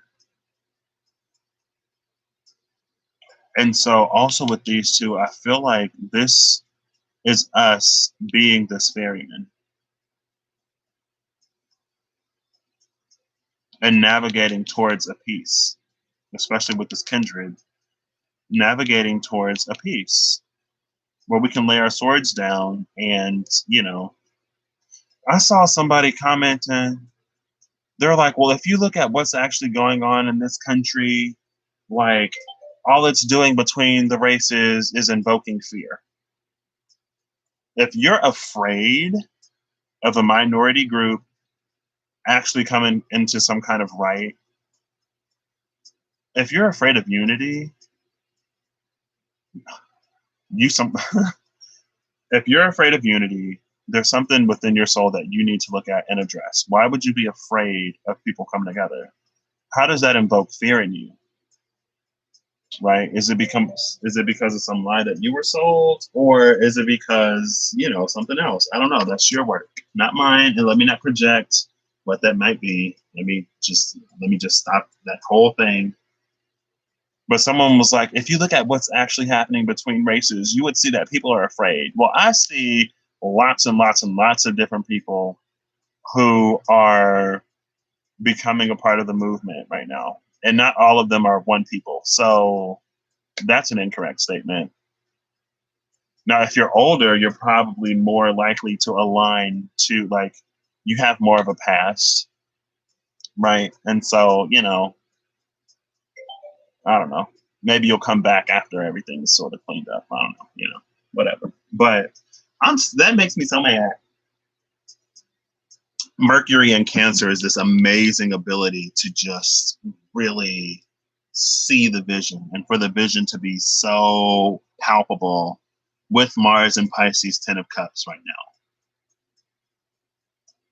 But I guess I shouldn't be surprised that Mercury in Cancer is, because Mercury is the magician and Cancer is the home. That's literally manifesting from the heart, Mercury in Cancer. So yeah, I shouldn't be surprised. I shouldn't be surprised at all. And then what is this? Oh, look, Mercury in Cancer, and then we got Mercury in Aquarius down here. Now, Cancer and Aquarius square, because no, they don't. I was going to say Aquarius was cardinal for a second. They in conjunct. So that means they're 5 signs apart. And that can play it can play as a square, it can play as it can play as a trine, it can play as an opposition, or it could kind of sort of play in between, right? It's like it's not 120 and it's not 180, it's in between. So it could either be favorable or not. But energetically, if we can take control of an in conjunction, I feel like that's actually kind of sort of the best space to be in, because a trine can make things so easy that they just happen without us being conscious of it. And then an opposition is like, things don't happen, or it's like, it seems like everything just opposes us for the sake of opposing us, not really to teach us anything, but you're just standing against me to stand against me. And so in that in-between space, it may be a little bit more confusing because both of those energies aren't necessarily conscious, or neither one of those energies are necessarily conscious. They just kind of sort of play that role regardless. But if we can look at it, we can sort of manage that space in a way that gives us this sort of practicality with this. And I'm getting heavy Capricorn energy here. It's not on the board, but I'm getting heavy Capricorn energy as far as what we need to move forward. And everything is happening in Capricorn. So, let's come into the light of Capricorn energy, shall we? But yeah, this is about sailing towards a peace. But I think, again, with this universal Mercury, this ferryman is bringing us the universal Mercury so we can navigate ourselves forward. There's almost this like spiritual hands-off energy right now, because this is one of the greatest choices that we're going to make. And when it comes to choice, the light won't make a choice for you, but the night will, the dark will, right? Going back to the Chariot. Oh, the dark will choose all day long. It ain't going to choose what you actually want, or maybe you do want it. I don't know. Let me not project what you actually desire. Maybe you want a little bit of darkness. Well, get all that you can right now, because we're about to come into a time of light. So if you all dark and doom and gloom, you're about to be real mad. I miss the days where we could discriminate and we could hate without prejudice, where we was just who we were and everybody was hating and discriminating. Well, your time is over. Sorry, not sorry, not sorry, not sorry, actually. I'm not sorry. Because, that message for the birds. So we got double lake here. Lake on lake on lake is Mirth, number 58. So this is going to take me a second to scroll all the way. So bear with me a moment, please, as I scroll to Mirth. Oh, there's 28. So I got 30 more I need to get through. There's 44, improper meeting. Ooh, improper meeting. What that mean? Our paths crossed before they were meant to. So now we get to bring it back together the right way. Mirth, a joyous exchange. This is Dwi. I should know what the symbol is, but I can't remember. It says, inner light shines outward. Inner light shines outward. Love this. A small sacrifice in the moment to ensure greater gains later. An auspicious omen. Proceeding on your endeavor will yield a fortuitous outcome. However, The oracle offers a gentle warning. Joy must be controlled and sincere, and every space of that joy occupied equally with humility. Do not let merriment degenerate to debauchery. To maintain joy, maintain lively intellectual discourse with your equals. Learning on your own is not enough. Amplify that education by studying further with others. To seek joy is to seek discourse that will advance your body of knowledge. So I think this is saying that yes, we can make a lot of progress within ourselves, but for the people, never mind. Let me get out of that energy. Give me one moment, please. Ooh, I'm acting like I ain't meditate today. My meditation is coming into my voice, so it is what it is. So, while Universal Mercury will give us more insight into our own path, this is a personal Universal Mercury. This isn't a universal Mercury. So, as more people come into their Universal Mercuries, it's for us to all come together. No one person, no one peoples will be given the complete picture. Going back to the Tower of Babel, that has been a theme for me, I guess, lately. Again, the information didn't disappear. When they were making the tower to the heavens, they still knew how to do it. Like, they didn't take any of the information. But what they did do was they took their ability to communicate effortlessly and flawlessly by introducing different languages.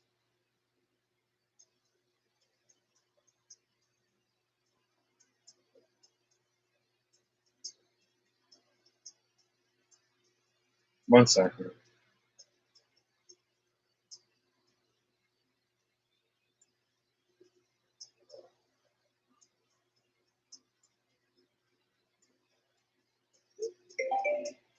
You know what? I'll be right back, y'all. Let me just take care of this now before it becomes a whole issue.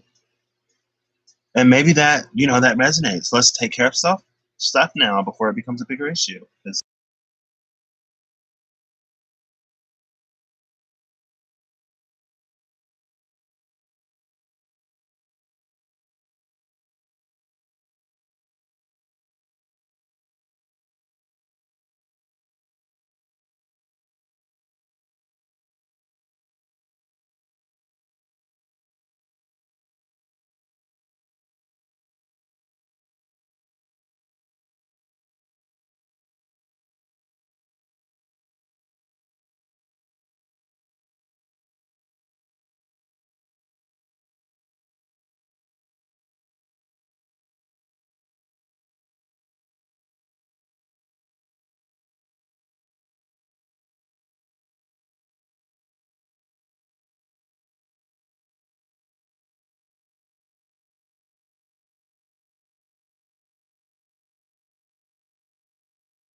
All right, I'm back, y'all. So she just took care of it.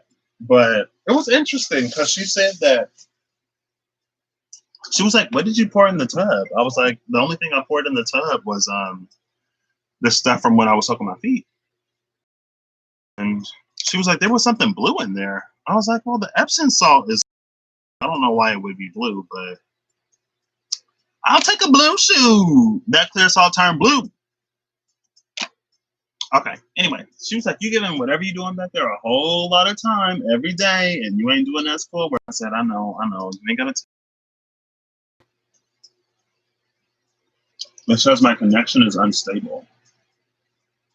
Oh, Mercury retrograde about to roll in, y'all.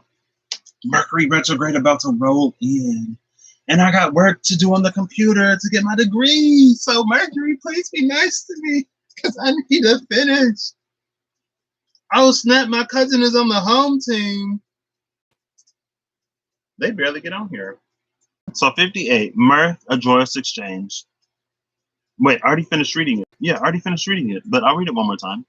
Inner light shines outward, a small sacrifice in the moment to ensure greater gains later. An auspicious omen. Proceeding on your endeavor will yield a fortuitous outcome. However, the oracle offers a gentle warning. Gentle warning. Joy must be controlled and sincere, and every space of that joy occupied equally with humility. Do not let merriment degenerate to debauchery. To maintain joy, maintain lively intellectual discourse with your equals. Learning on your own is not enough. Amplify that education by studying further with others. To seek joy is to seek discourse that will advance your body of knowledge. She's basically, she didn't write the I Ching. You know, the I Ching came before her, but she did do correspondences to the I Ching. And so the I Ching is basically like a Bagua divinatory thing, right? You get your upper trigram between heaven, lake, water, heaven and lake,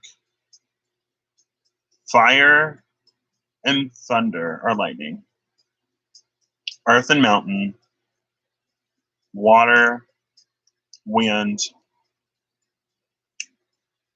Oh, that's 8. How many are there? Oh, let me just pull up the thing before I just mess this all the way up. But yeah, that was 58. So it's about discourse with others. So it's about getting more than one opinion. And yeah, there's 8. No, I got all of them, I think. Excuse me, heaven, lake, fire, thunder, wind, water, mountain, and earth. So yeah, that was all 8 of them.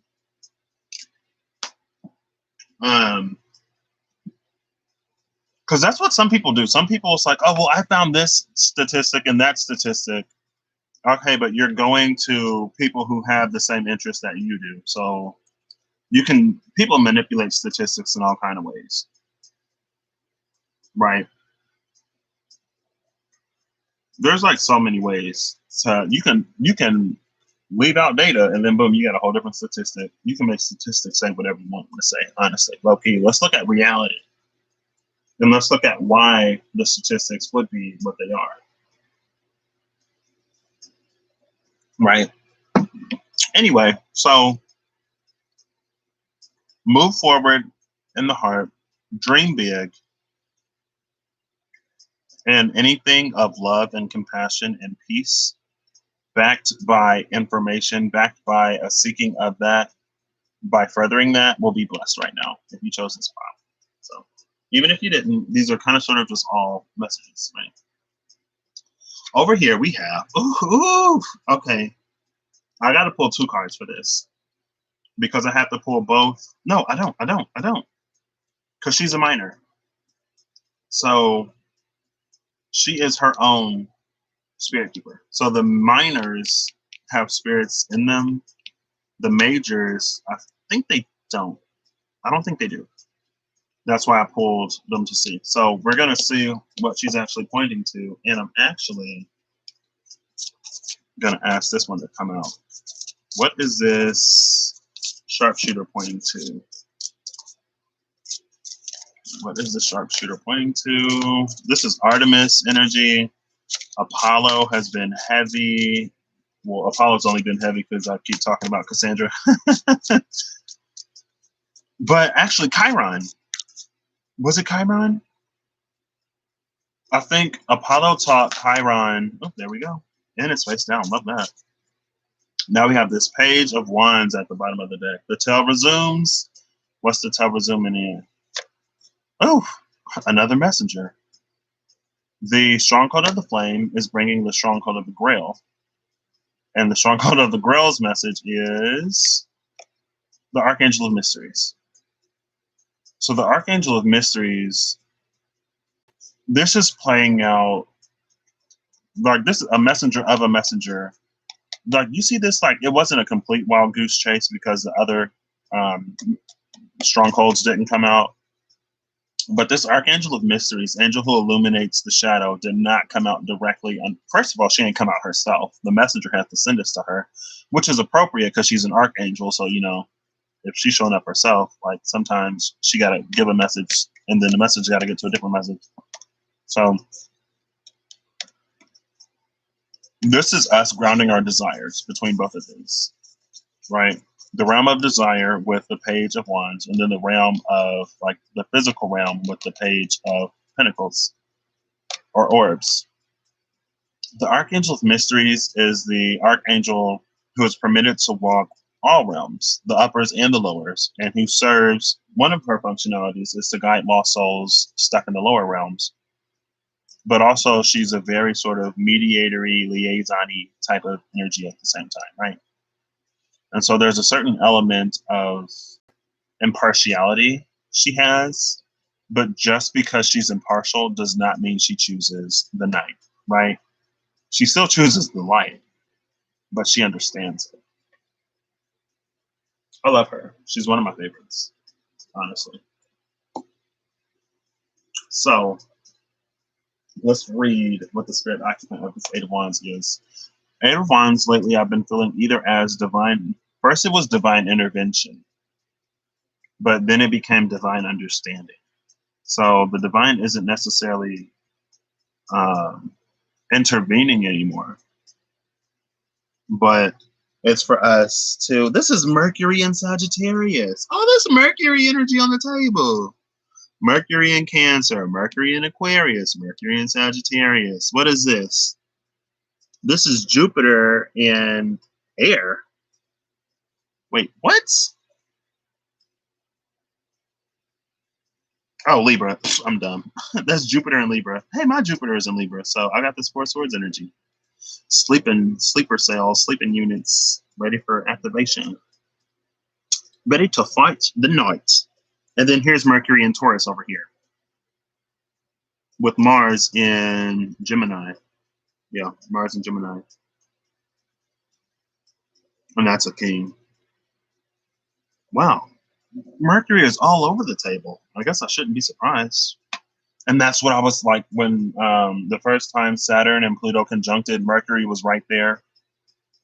And then Mercury ran to Neptune and then retrograded back towards the sun and then went direct. And then when we had that, Mercury was right there for what?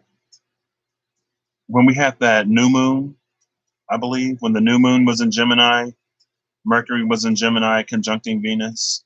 When Venus, was it right before Venus went retrograde or right after? So Mercury's been at all these key points. And guess what? Mercury raced to Cancer. I mean, the Mercury is like always right by the sun. At most, it can be a sign away.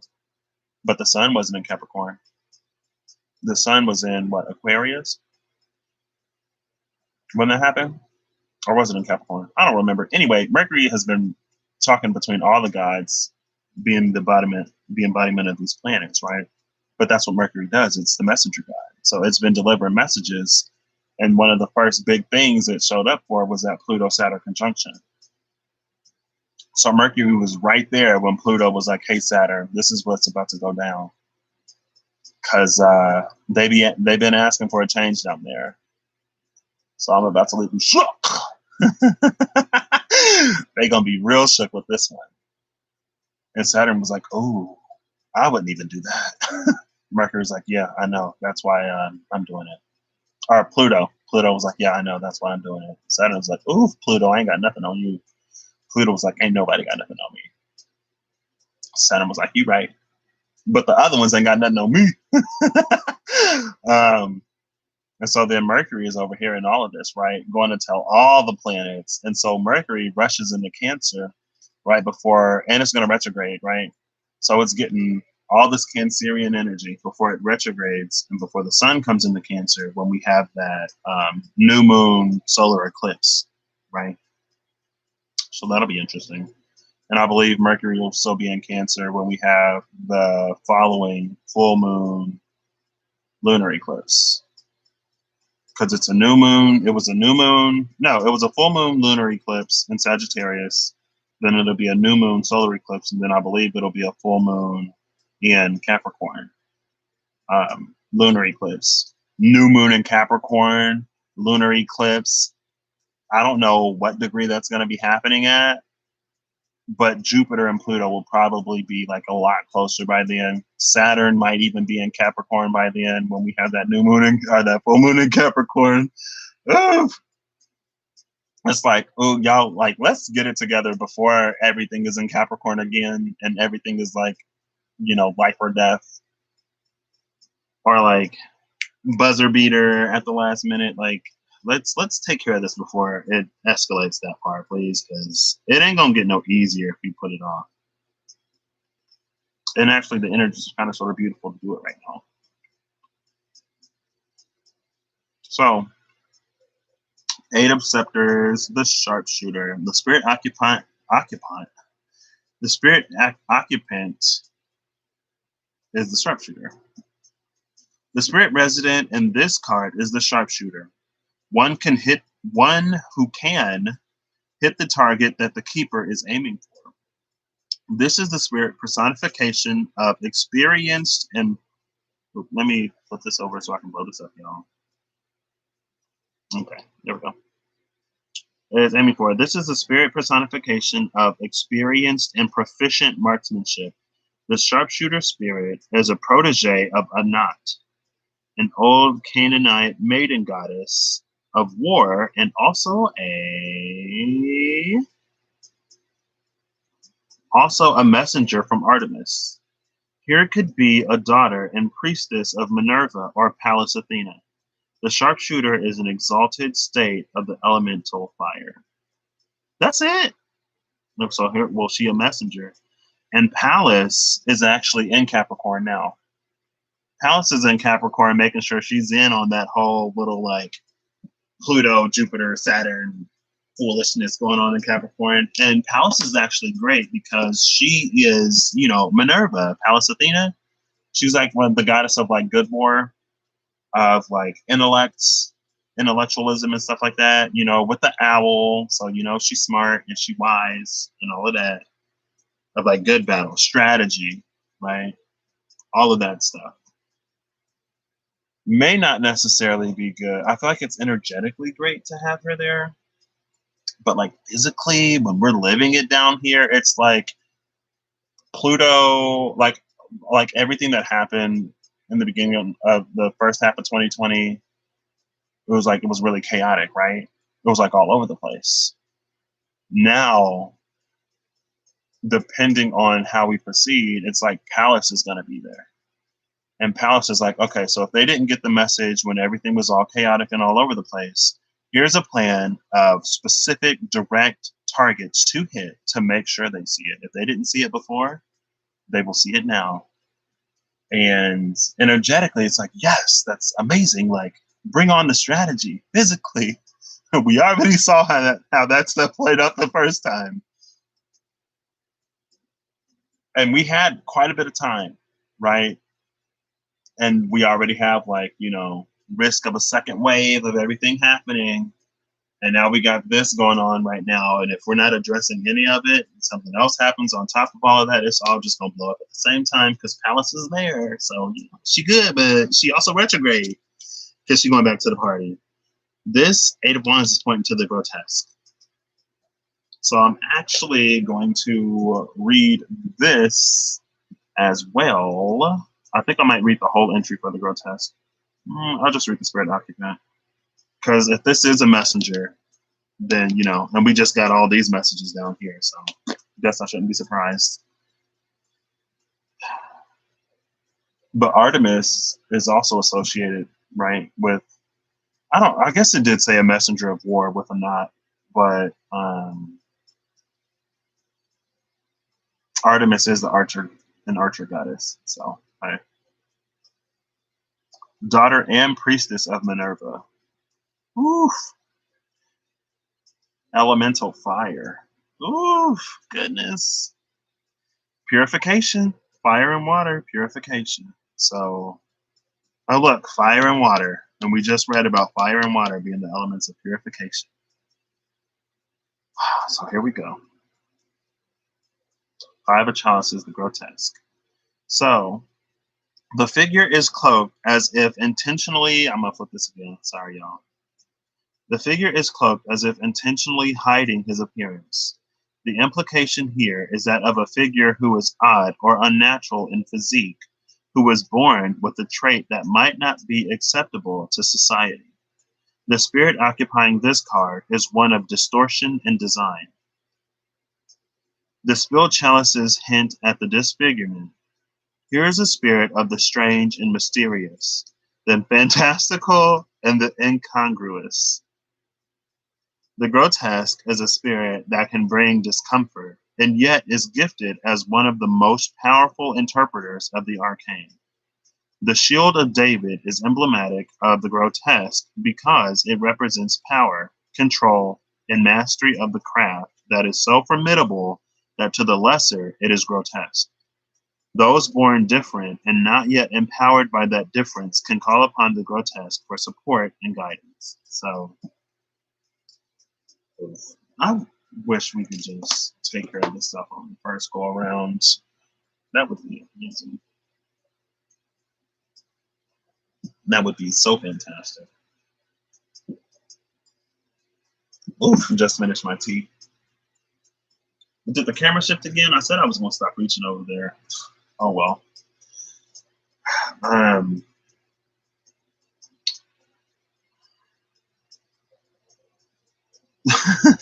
Why my brain automatically go to conspiracy theories? It's like not only is there a COVID second wave, not only may there still be fires burning because of how we did or didn't handle what's going on right now, but it's like, you know what? Let's give them some full disclosure. Let's throw aliens into the mix. Why not?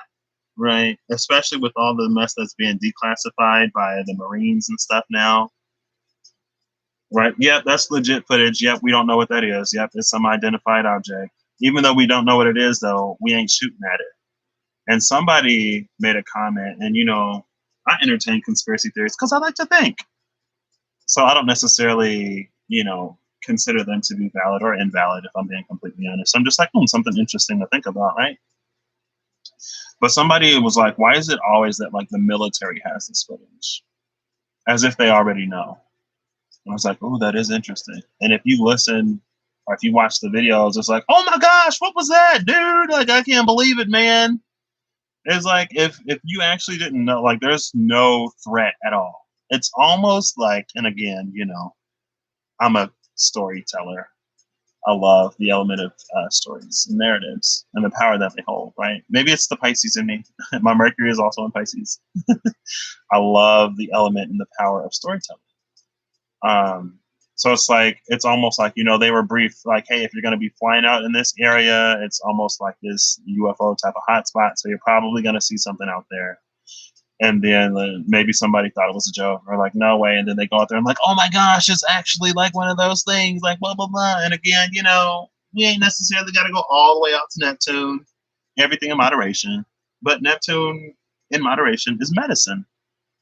It can cure, it can heal, it can salve, right? Neptune can give us the ability to, when everything else is dark, find a light, right? When the world is bleak and we think there is no solution, boom, somebody found the avatar. It's like somebody had a dream after 99 years of Fire Nation rule. Like next year, the avatar will be found and over time, the world will be righted. And somebody was probably like, the avatar had been missing for 99 years. He's not going to come back next year. Like, this is just the way the world is now. And then a year later, Sokka and Katara happen to find the avatar, right? It can be medicine. And also, when we inject that into into the collective stream, it opens up gateways and portals for solutions to come in at the same time. Anyway, so the sharpshooter is telling us that something is about to be coming to the light. Like Palace is showing up to the party, like this didn't work, that didn't work, hit him with this at the same time. And it may not be necessary. I mean, this could also just be like, again, with this like sleeper cell type of energy, this could be like for the folks who ain't necessarily awakened, or for the folks who aren't awakened but are more in this Three of Cups state where they're all like mopey and doing whatever they're doing. Maybe they're going to come to this Two of Cups upright state and start to do what you're actually sent here to do. Wish we didn't have to go through more for people to eventually get it, but at the same time, I guess, you know, it's like, let's give everyone a fair chance to show up and clear all the karma that apparently people are coming back to clear. Whatever. Wish we could have just did it right the first time. And then the captor comes out. So the captor and the giver. If you give away your power, you get no power. Hello? I mean, that's kind of sort of like you've given your freedom away. And it's almost like some of us are exchanging it between hands instead of ever really taking it ourselves. You know? I know this is like tilted or whatever. I'm as Virgo as I can be today, okay? And my mama already called me out. She was like, you be back there every day for hours a day. And you don't be working on that schoolwork. I was like, Mama, I know. You ain't got to tell me. I know. Excuse me. And it's already been like 2 hours. And I still got to eat. But luckily, I'm not tired. So, you know, that's a plus. I did wake up kind of early today a few times. But I feel rested. So that's nice. So it's almost like we are spending resources. Here it is. I was like, because the Five of Pentacles reference the Six of Pentacles. Because this is us not giving or receiving, right? Over here. Like us not being open to give or receive, and then this is us being open to it, but we're not directing our energies in the right ways. We're focused on this Three of Cups instead of this. So maybe when our focus shifts from the Three of Cups to the Two of Cups, we'll shift from this captor energy to this energy. And look at this.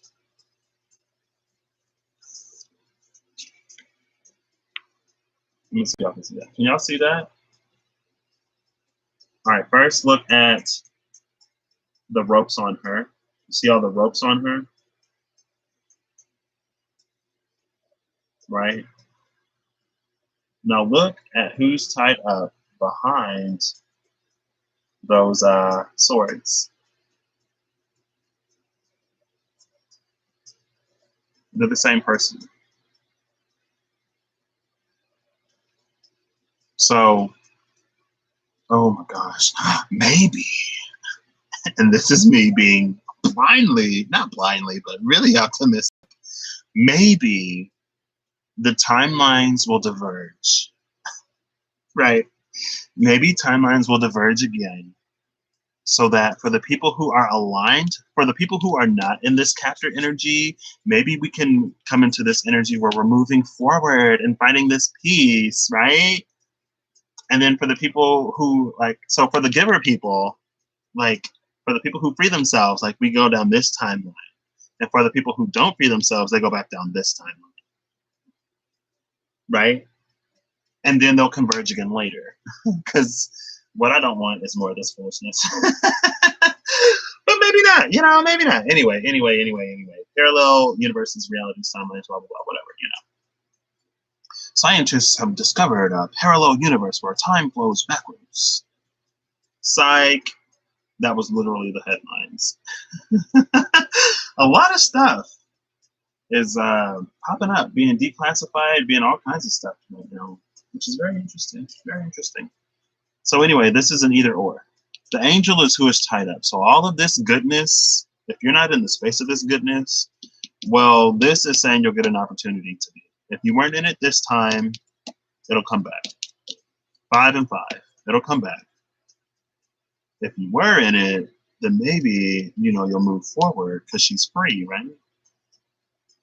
But so this is us. Universal Mercury is being delivered to us so that we can navigate our own paths moving forward and come into a little bit of more self-authorship and sovereignty and stuff like that, right? And so again, it's going to be important to realize 6 and 6, 5. Oops. Oh, we got 2 8s here in the same one. I didn't even notice. So we got 6 and 6. Then we got 5 and 5. And then we got an 8. Oh, no, I already did the 8s. The 4 and the 9. Interesting. I guess this is another 5, right? But this is a 14-5. This 14-5 is different than this 5, right? And this 5. This is different. Because with the 1 and this 4, we're actually moving, right? 1 is it's a number associated with leadership and also action. So we're actually moving, doing something to get that 4 stability, peace, harmony. Well, 6 is more harmony. 4 is more stability, right? There's a difference between stability and harmony, right? You can have a system that is very stable, like the one we have in the world right now, a system that is very stable, but is not centered and structured around harmony, right? It's like how hens or chickens establish a pecking order, right? The pecking order is very stable, but you shouldn't have to peck at somebody, right? Just because it's stable doesn't mean it's good, right? You can have a very stable, like stable just means like predictable, right? If you're on off, on off, on off, on off, on off with somebody, and somebody's like, why are you like, y'all get together and fall apart all the time? But in your mind, it's like it's stable because that's just like, that's the cycle that we play. There's no deviation in that cycle. That's stability. Something can be stable in its instability or instability. Now, if it's a random instability, then that's less stable. But if it's a predictable instability, that's fairly stable, right? So maybe we're disrupting stability with this because we're going from this 1-4 to this 3. 3 is catalytic again, down to this 6, which is harmonious, and this 4. So this is the harmonious stability that we're moving towards down here, right? With the stability and the harmony and the 6 plus the 4, this is the 10 of swords, which is a 1. It's a 10. So from that null space, from this completion, comes a new 1. Boom. Beginnings of new cycles, end of other ones. Okay, so anyways. So over here, this is like either or. I'm just like, oof. So let's see what this I Ching is. Let's see what the I Ching is here. 8 of Swords and the 6 of Pentacles. 6 of Orbs. So this will be Lake over Mountain. Lake over Mountain. Have I gotten this one before?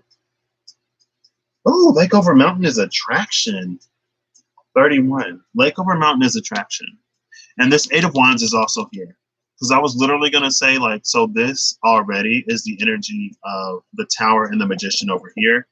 And the 8 of Wands popped up at the bottom earlier, right? So go back to that, I guess, and watch it again.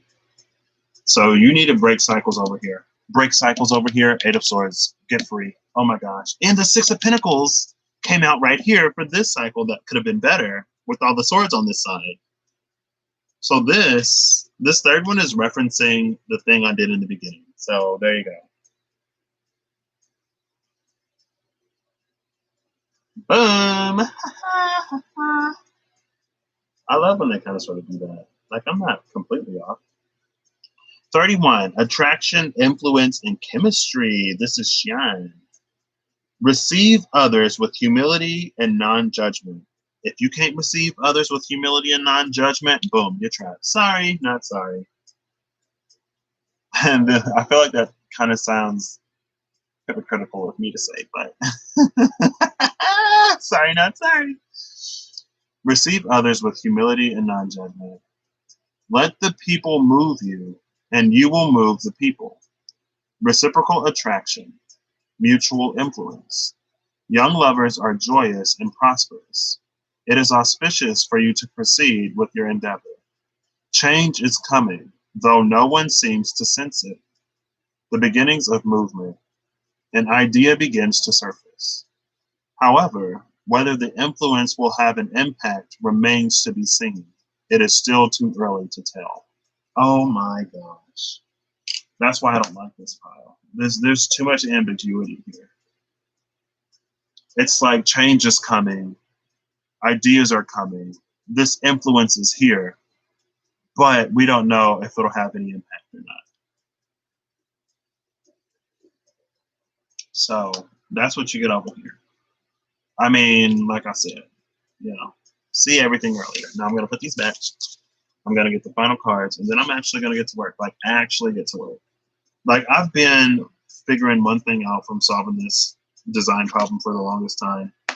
And going back to that vagabond, tell me why I didn't just email my professor. Excuse me. Tell me why I didn't just email my professor to be like, hey, how do I do this? Get a quick solution and then be done. Am I done already? I guess I am. I don't want to stop. Bottom of the deck is the sun. This is interesting because for a second I thought the sun card was the one that came out, or the sun came to mind, and then the bottom of the deck was the sun. That's also been happening to me lately, though. It's like something will come to my mind right before it happens. Like about a month ago, I guess. What's at the top of the deck? Ooh, the Archangel Mysteries. Love it. Actually, I'm going to do one more because I don't think I shuffled this too much. So maybe like a month ago, like barbecue popped into my mind. Like, oh, I want a barbecue. I want to have some barbecue. I saw somebody barbecuing in the video and I could like smell it. And then I go out there and my dad's like, yeah, I'm about to barbecue. I was like, what? And so last night, I guess it's mostly tied around food. So the Empress is Taurus energy through Venus. So, and Cancer is also the kitchen and intuitive. So maybe there's a connection there. But last night I'm back here like just doing whatever I was doing. I don't remember, watching some YouTube video, laying in bed. And then egg rolls popped into my mind. I was like, oh, I want some egg rolls. And I was getting hungry, so I went out to the kitchen, and my brother was out there, and he was like, you didn't want these egg rolls? I was like, egg rolls? What? Where those come from? I was like, why? Were you about to eat them? Like, are you asking me because you want them? He was like, no. Like, because he got them yesterday. And I was like, what? You didn't even say you got them yesterday. And he was like, well, I set them out here. I thought somebody would have seen them. So I had egg rolls yesterday. Right after egg rolls popped into my mind, and I went to the kitchen. And then Taco Bell popped into my head the other day. We get in the car. For some reason, my brother always brings his phone and takes his music. But for some reason, he didn't that day. And so we're listening to the radio, sitting in the drive-thru in Taco Bell, the Empress and the Journeyman, the 8 of Swords. And this song comes on, and I'm like, oh my gosh. Synchronicity. Ooh. Bottom of the deck now is the Empress. And let's see what cards just came out. Is it only one card? Ooh, it's the Holy See. I thought it was more than one card. Nope, y'all know what that means. Gotta count them up. See, the universe is like, if you're in the energy of procrastination, we can help you procrastinate all day. I'm like, I know. I need to do what I need to do, and I need to have the big boy or big person pants on to do it, and not just continue to be like, oh, 2 5s though. 5 and 5. Okay. Well, the Hierophant, I've seen enough to know that this energy is all about going beyond what is, because these 2 towers are what the Hierophant, the Holy See, permits and what they restrict, right? So with its ability to permit information and to restrict other information, it completely controls the narrative. It completely controls the story. And if you control the story, you control the masses through media, mass media, right? So this is about us seeing through the stories being projected traditionally. And I feel like there's a difference between social media and mass media. With mass media, that's a more curated, more singular narrative or story. With social media, those stories, those narratives are coming from the people, right? And with North Node Gemini, South Node Sagittarius, it's all about more of the people, the individuals, than the sort of conglomerates or the masses, right? And something said that it's about individuals. I think it was the I Ching for this middle one, maybe. It said it's, or maybe it was this one over here. One of the I Ching said something about um, it's about furthering everyone and leaving your own personal interests behind, right? But anyway, this is about going beyond these restrictions to claim true Empress energy. And she was actually mentioned in that Three of Cups, Urania, through the Empress, right? I believe it was the kindred mentioned her. And so that's interesting. But we need to go beyond whatever this is, right? Now this contender, let's see what the contender is about. And then I think I'll end it on these two, actually. Yeah, I'll just end it on these two. Shut this down here. Perfect. I was going to do something else, but that ain't necessary. Can y'all even see this? Let me move this somewhere where y'all can see. There you go. Well, oh well, it is what it is. There you go. If you want to see these cards, lots of symbolism in these cards. Lots, heavy symbolism. And that's why when it comes to this deck, I don't mind reading the book, and I take absolutely no. I mean, I never take shame, or I never feel ashamed for reading the book, because different people's interpretations are different. Especially the Five of Scepters is literally at the top of the list because I just looked up the Five of Chalices. 555. Okay, so the spirit occupant here is the contender. The contender is the spirit of competition and the zero-sum game. This is the rivalry for supremacy, vying for honor. Works in, hold on, wait, let me stop. All right, let me flip this so I can blow this up. And I'll start all over.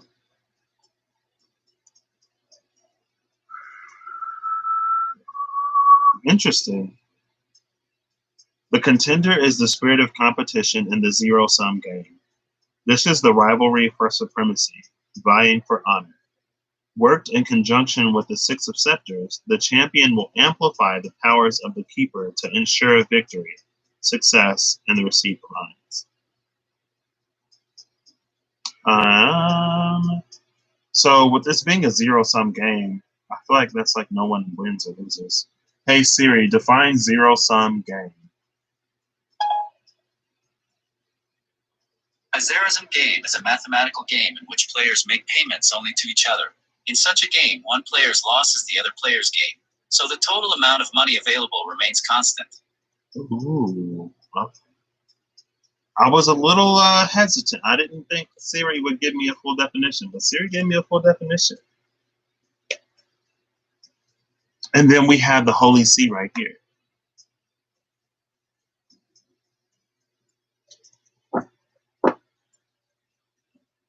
This is nefarious.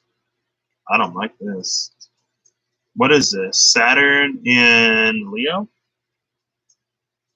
Yeah, this is Saturn in Leo energy. You see at the top, Saturn in Leo, maybe. I don't like this because in a zero-sum game, it's like the money never increases or decreases because it's just exchanging hands. This is power exchanging hands. It's almost like we're shifting the narrative from one of these towers to the other tower instead of going beyond what all of this is.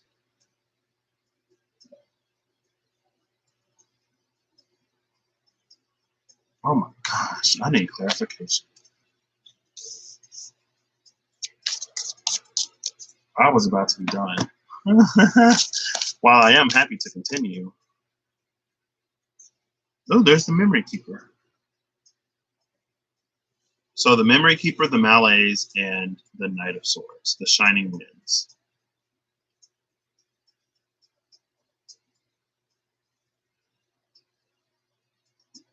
More or less. Can y'all see those? Oh yeah, you kind of can. Okay, nice.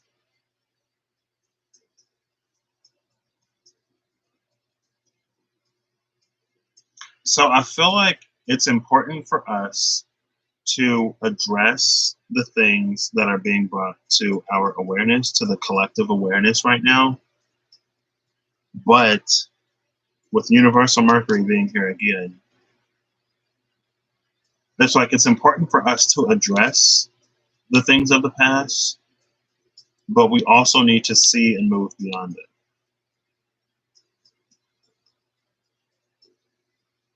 Right? Oh, okay. This is about demanding more. That's what this is. This is about demanding more. Because we've progressed to the point that we've progressed as a country specifically, but as a global society at the same time.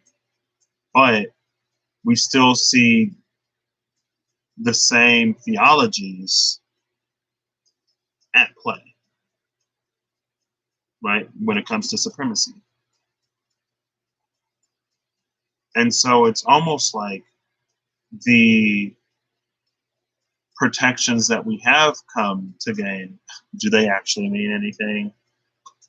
You know, in some places, yes. On the overall, no, because in the past we had these exchanges of power that that kept the same system at play, right? Because that's literally the Holy See. The Holy See has the power to allow and to disallow. So all it did was we shifted some things from this tower to that tower. We shifted a few things from this tower to that tower, but the structure itself still stood. And so we need to see beyond just these exchanges of power, and we need to actually dismantle this whole system and build something brand new. Right? And so at the same time, and that's something that we actually are doing, or we're actually looking at doing, which is already shows that we're further now than we were in the past. Because it's not about just doing this or just doing that. It's about changing the system, because the system itself is set up to perpetuate the very foundation it was built upon, right? This Holy See energy is actually a double energy. So let's look and see what's around that devil. Oh, the lover's at the bottom of the deck. I love that. We can be lovers and fighters when we fight for love. I'm going to try to go through these fairly quickly, but upside down. They are interesting. The Empress is with the Chariot now. Love that. There was the Emperor. Don't know what he's with, but there was the Emperor. I went a little too fast to really see it. Ooh, my eyes can barely keep up, but it's fine. When I'll see it, I'll know. Well, I'm getting towards the top of the deck. I'm afraid I've missed it, but I didn't. I know I didn't. It's down here somewhere. What was that? No, that was the Tower. There we go. Seven of Swords, the Devil, and the Ten of Cups. Mars in Pisces. Opportunity. Mars in Pisces. This is how I do this.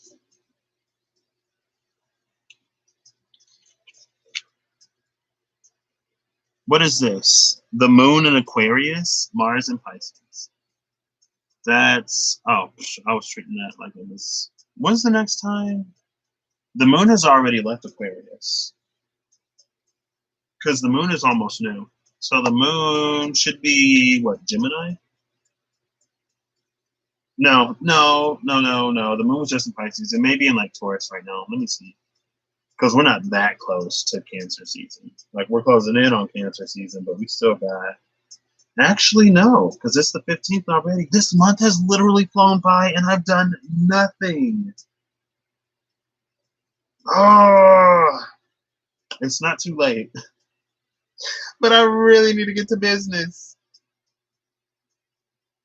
I've done nothing, but I also know nothing. So, hey. The Moon is still in Aries right now. It's 22 degrees Aries. Okay, so the Moon was in Aquarius not too long ago, while Mars was in Pisces. Well, the Moon has probably gone through Aquarius a few times. Well, actually, let's see when Mars came into Pisces. Let's see if it'll tell me that. Yeah, it will. Mars crossed into Pisces on May 13th. May 13th was Taurus season. And I believe that was before The node shifted 5-5. The Gemini new moon was May 22nd. So, oh wait, I can see right here where the moon was. The moon was in Pisces. No, the moon was in Aquarius. So the moon was in Aquarius when Mars shifted into Pisces, which is interesting. The moon was like literally, no, well, yeah, the moon was the closest planet to, let's show this. The moon was the closest planet to Mars, too, when it went into Pisces. So the moon was right behind it. Mars, the moon was right behind Mars. So Mars in Pisces, moon in Aquarius, yeah. The moon was in Aquarius when Mars shifted into Pisces. So we've been sort of playing this the whole time. But Mars is about to shift into Aries, so, this will be over. Anyway, astrology is so interesting.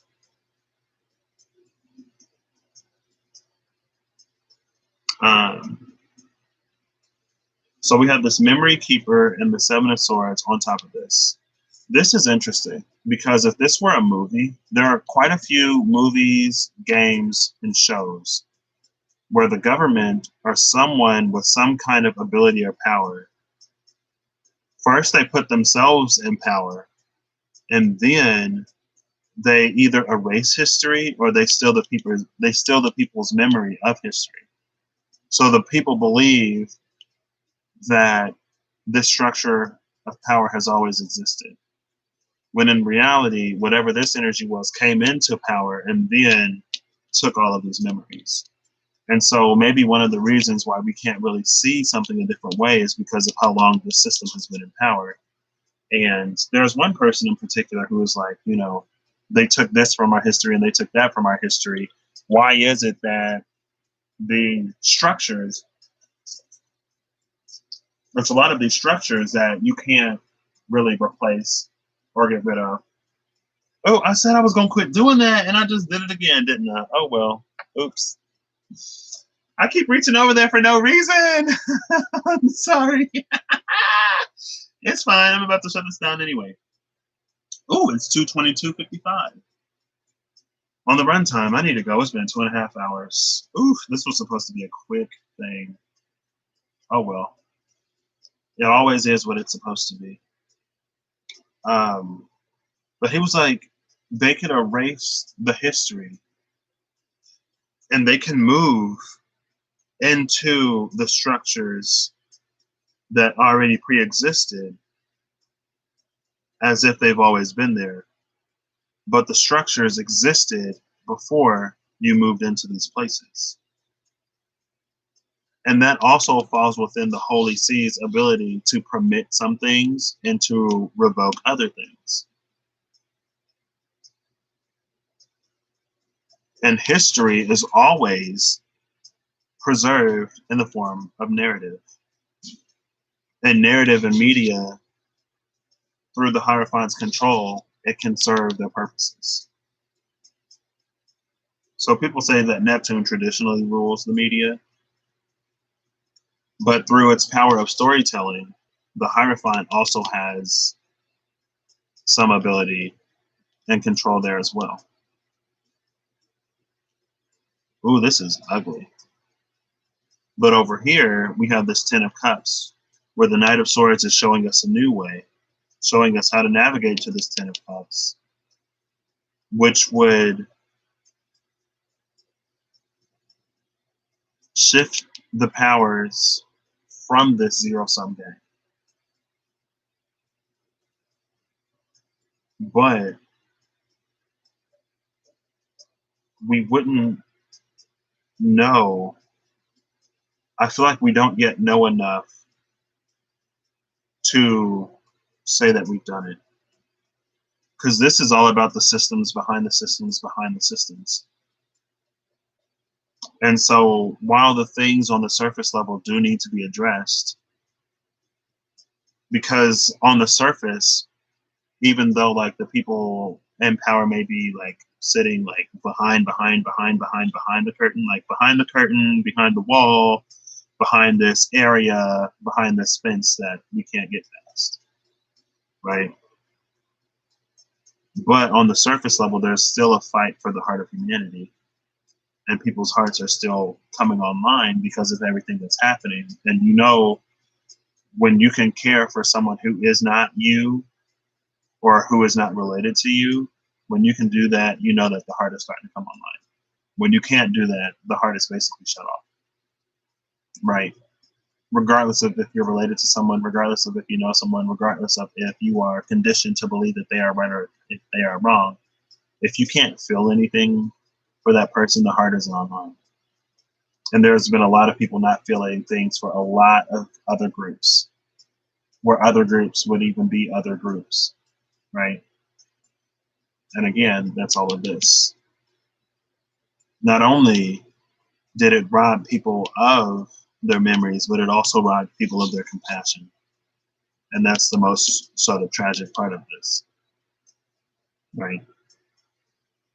And there would be people who would call out one religious group or another for their acts against other people, while at the same time blindly ignoring all of the heinous acts that's been committed under their own religion, right? And then when it comes to spirituality, it's like, well, we can't really turn a blind eye either, because if we turn a blind eye to something in the name of spirituality, like you may not be taking a life per se, but you're not really doing anything to honor, respect, or preserve that life either. So you might as well be, right? All of this breeds complacency. And you can be religiously complacent, you could be spiritually complacent, you could be atheistically, spiritually complacent. And that complacency born out of the theft, the thievery, the taking of the heart of humanity. And it's like we got to go all the way back.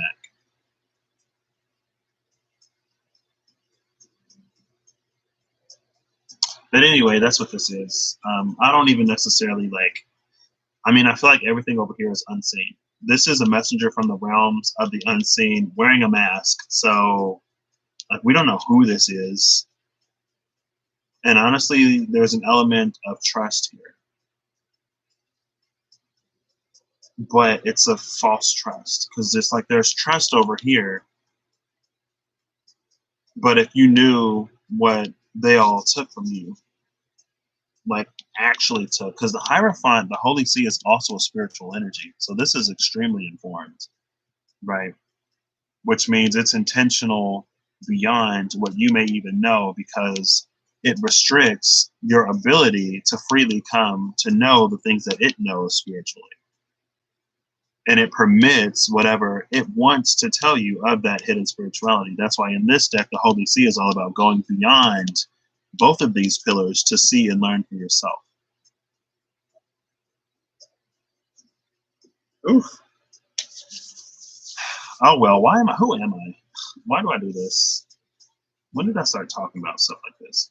I won't question it, but that was a little bit more of a bite than I wanted. So let's do something more simple, please. Like, it ain't necessarily got to be pretty, but I feel like I got to clear that now. So let's do that. Ooh, the Lovers is staying at the top. Oop, now the Two of Pentacles is there. Oh, well. Oh, let's see who's going to take it. The Two of Pentacles or the Devil. Oh, the Two of Pentacles took it. Ooh, the Devil is actually the South Node, by the way. And so Strength inherently won, since the Devil fell to the Fifth. All right, one card, please. Oh, you can see me shuffling everything. Before, I mean, I guess I ain't got to be all the way up here, but the way the camera was the other day, you could see me shuffling. Oof, okay. Let's see what, ooh, Empress. Ooh, with that Knight of, see, that's what we're going towards. But we got to get over all that heartbreak. Oh, and it's only one card. What's that? The Six of Swords and the Strength. Yeah, moving towards that strength. Because the Two of Pentacles followed the Devil. So let me see if I can show you real quick. Well, it's in there. Oh wait, was that it? That's it. So in the Horns of the Devil, you see the South Node. There we go. You see the South Node up there? Like, look for the South Node.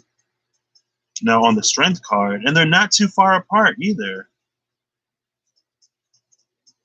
There's the Tower. Wait, where's Strength?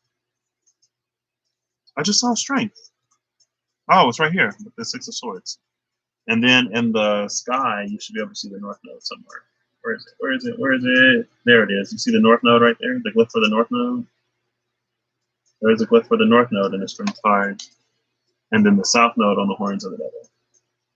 And then on the Two of Pentacles, which should be towards the top, maybe? No, because I did whatever. Oh, I actually shuffled the cards this time, more or less. Unless the Two of Pentacles is the card that flipped over. And it's not. The Two of Swords did, though.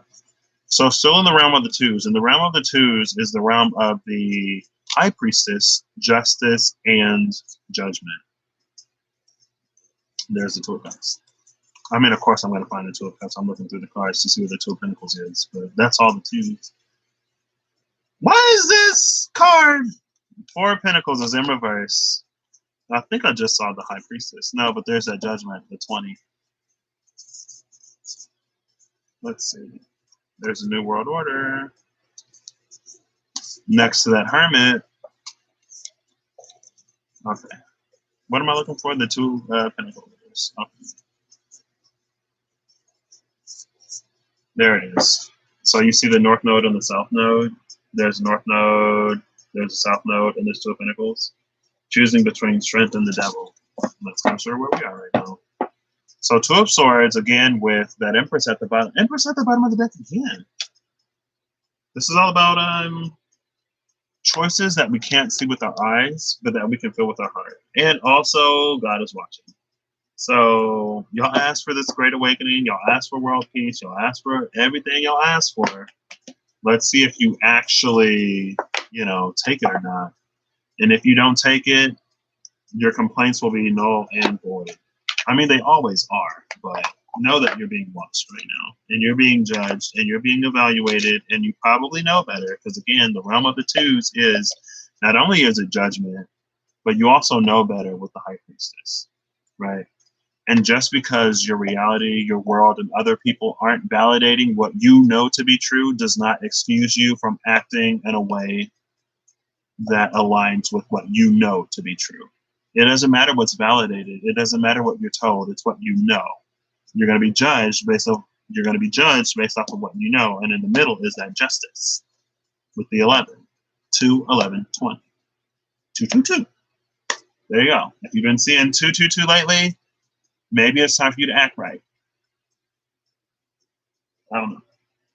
All right, so I'm going to shut this down here. I hope you all have whatever time y'all want to have, and I hope y'all are acting in alignment to get where you want to go. I'm about to go eat me a little bit of food, and then I'm actually going to do some work today. Hopefully, I'm going to speak it. I'm going to finish this design project today. I literally need to figure out one thing, and then all I got to do is copy and paste and change the thing because I'm coding something. So the way I code, so what I'm doing, I guess I'll talk about it. I'm doing the sterilization assignment right now. I'm in biological engineering. My concentration is pharmaceutical process engineering. I wanted to make medicine to help people in a way that wasn't woo-woo because of past life trauma. In a way that wasn't woo-woo, but also in a way that actually helps people, heal people. So there's less pain in the world. But I wanted to heal people in the legit way that, you won't get, what's the word? Scrutinized, chastised, burned at the stake for.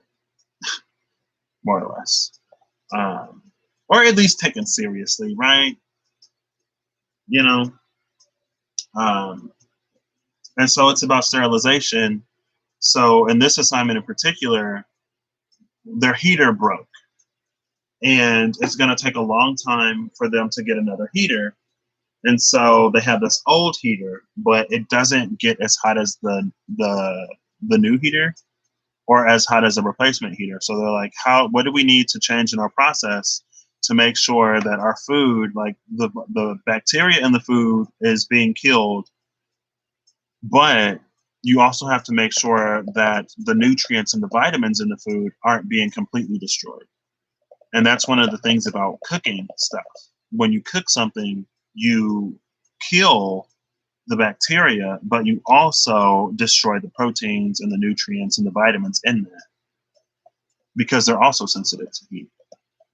And a lot of times, I think the stuff that you want to keep is more heat sensitive than the stuff that you want to destroy. Right?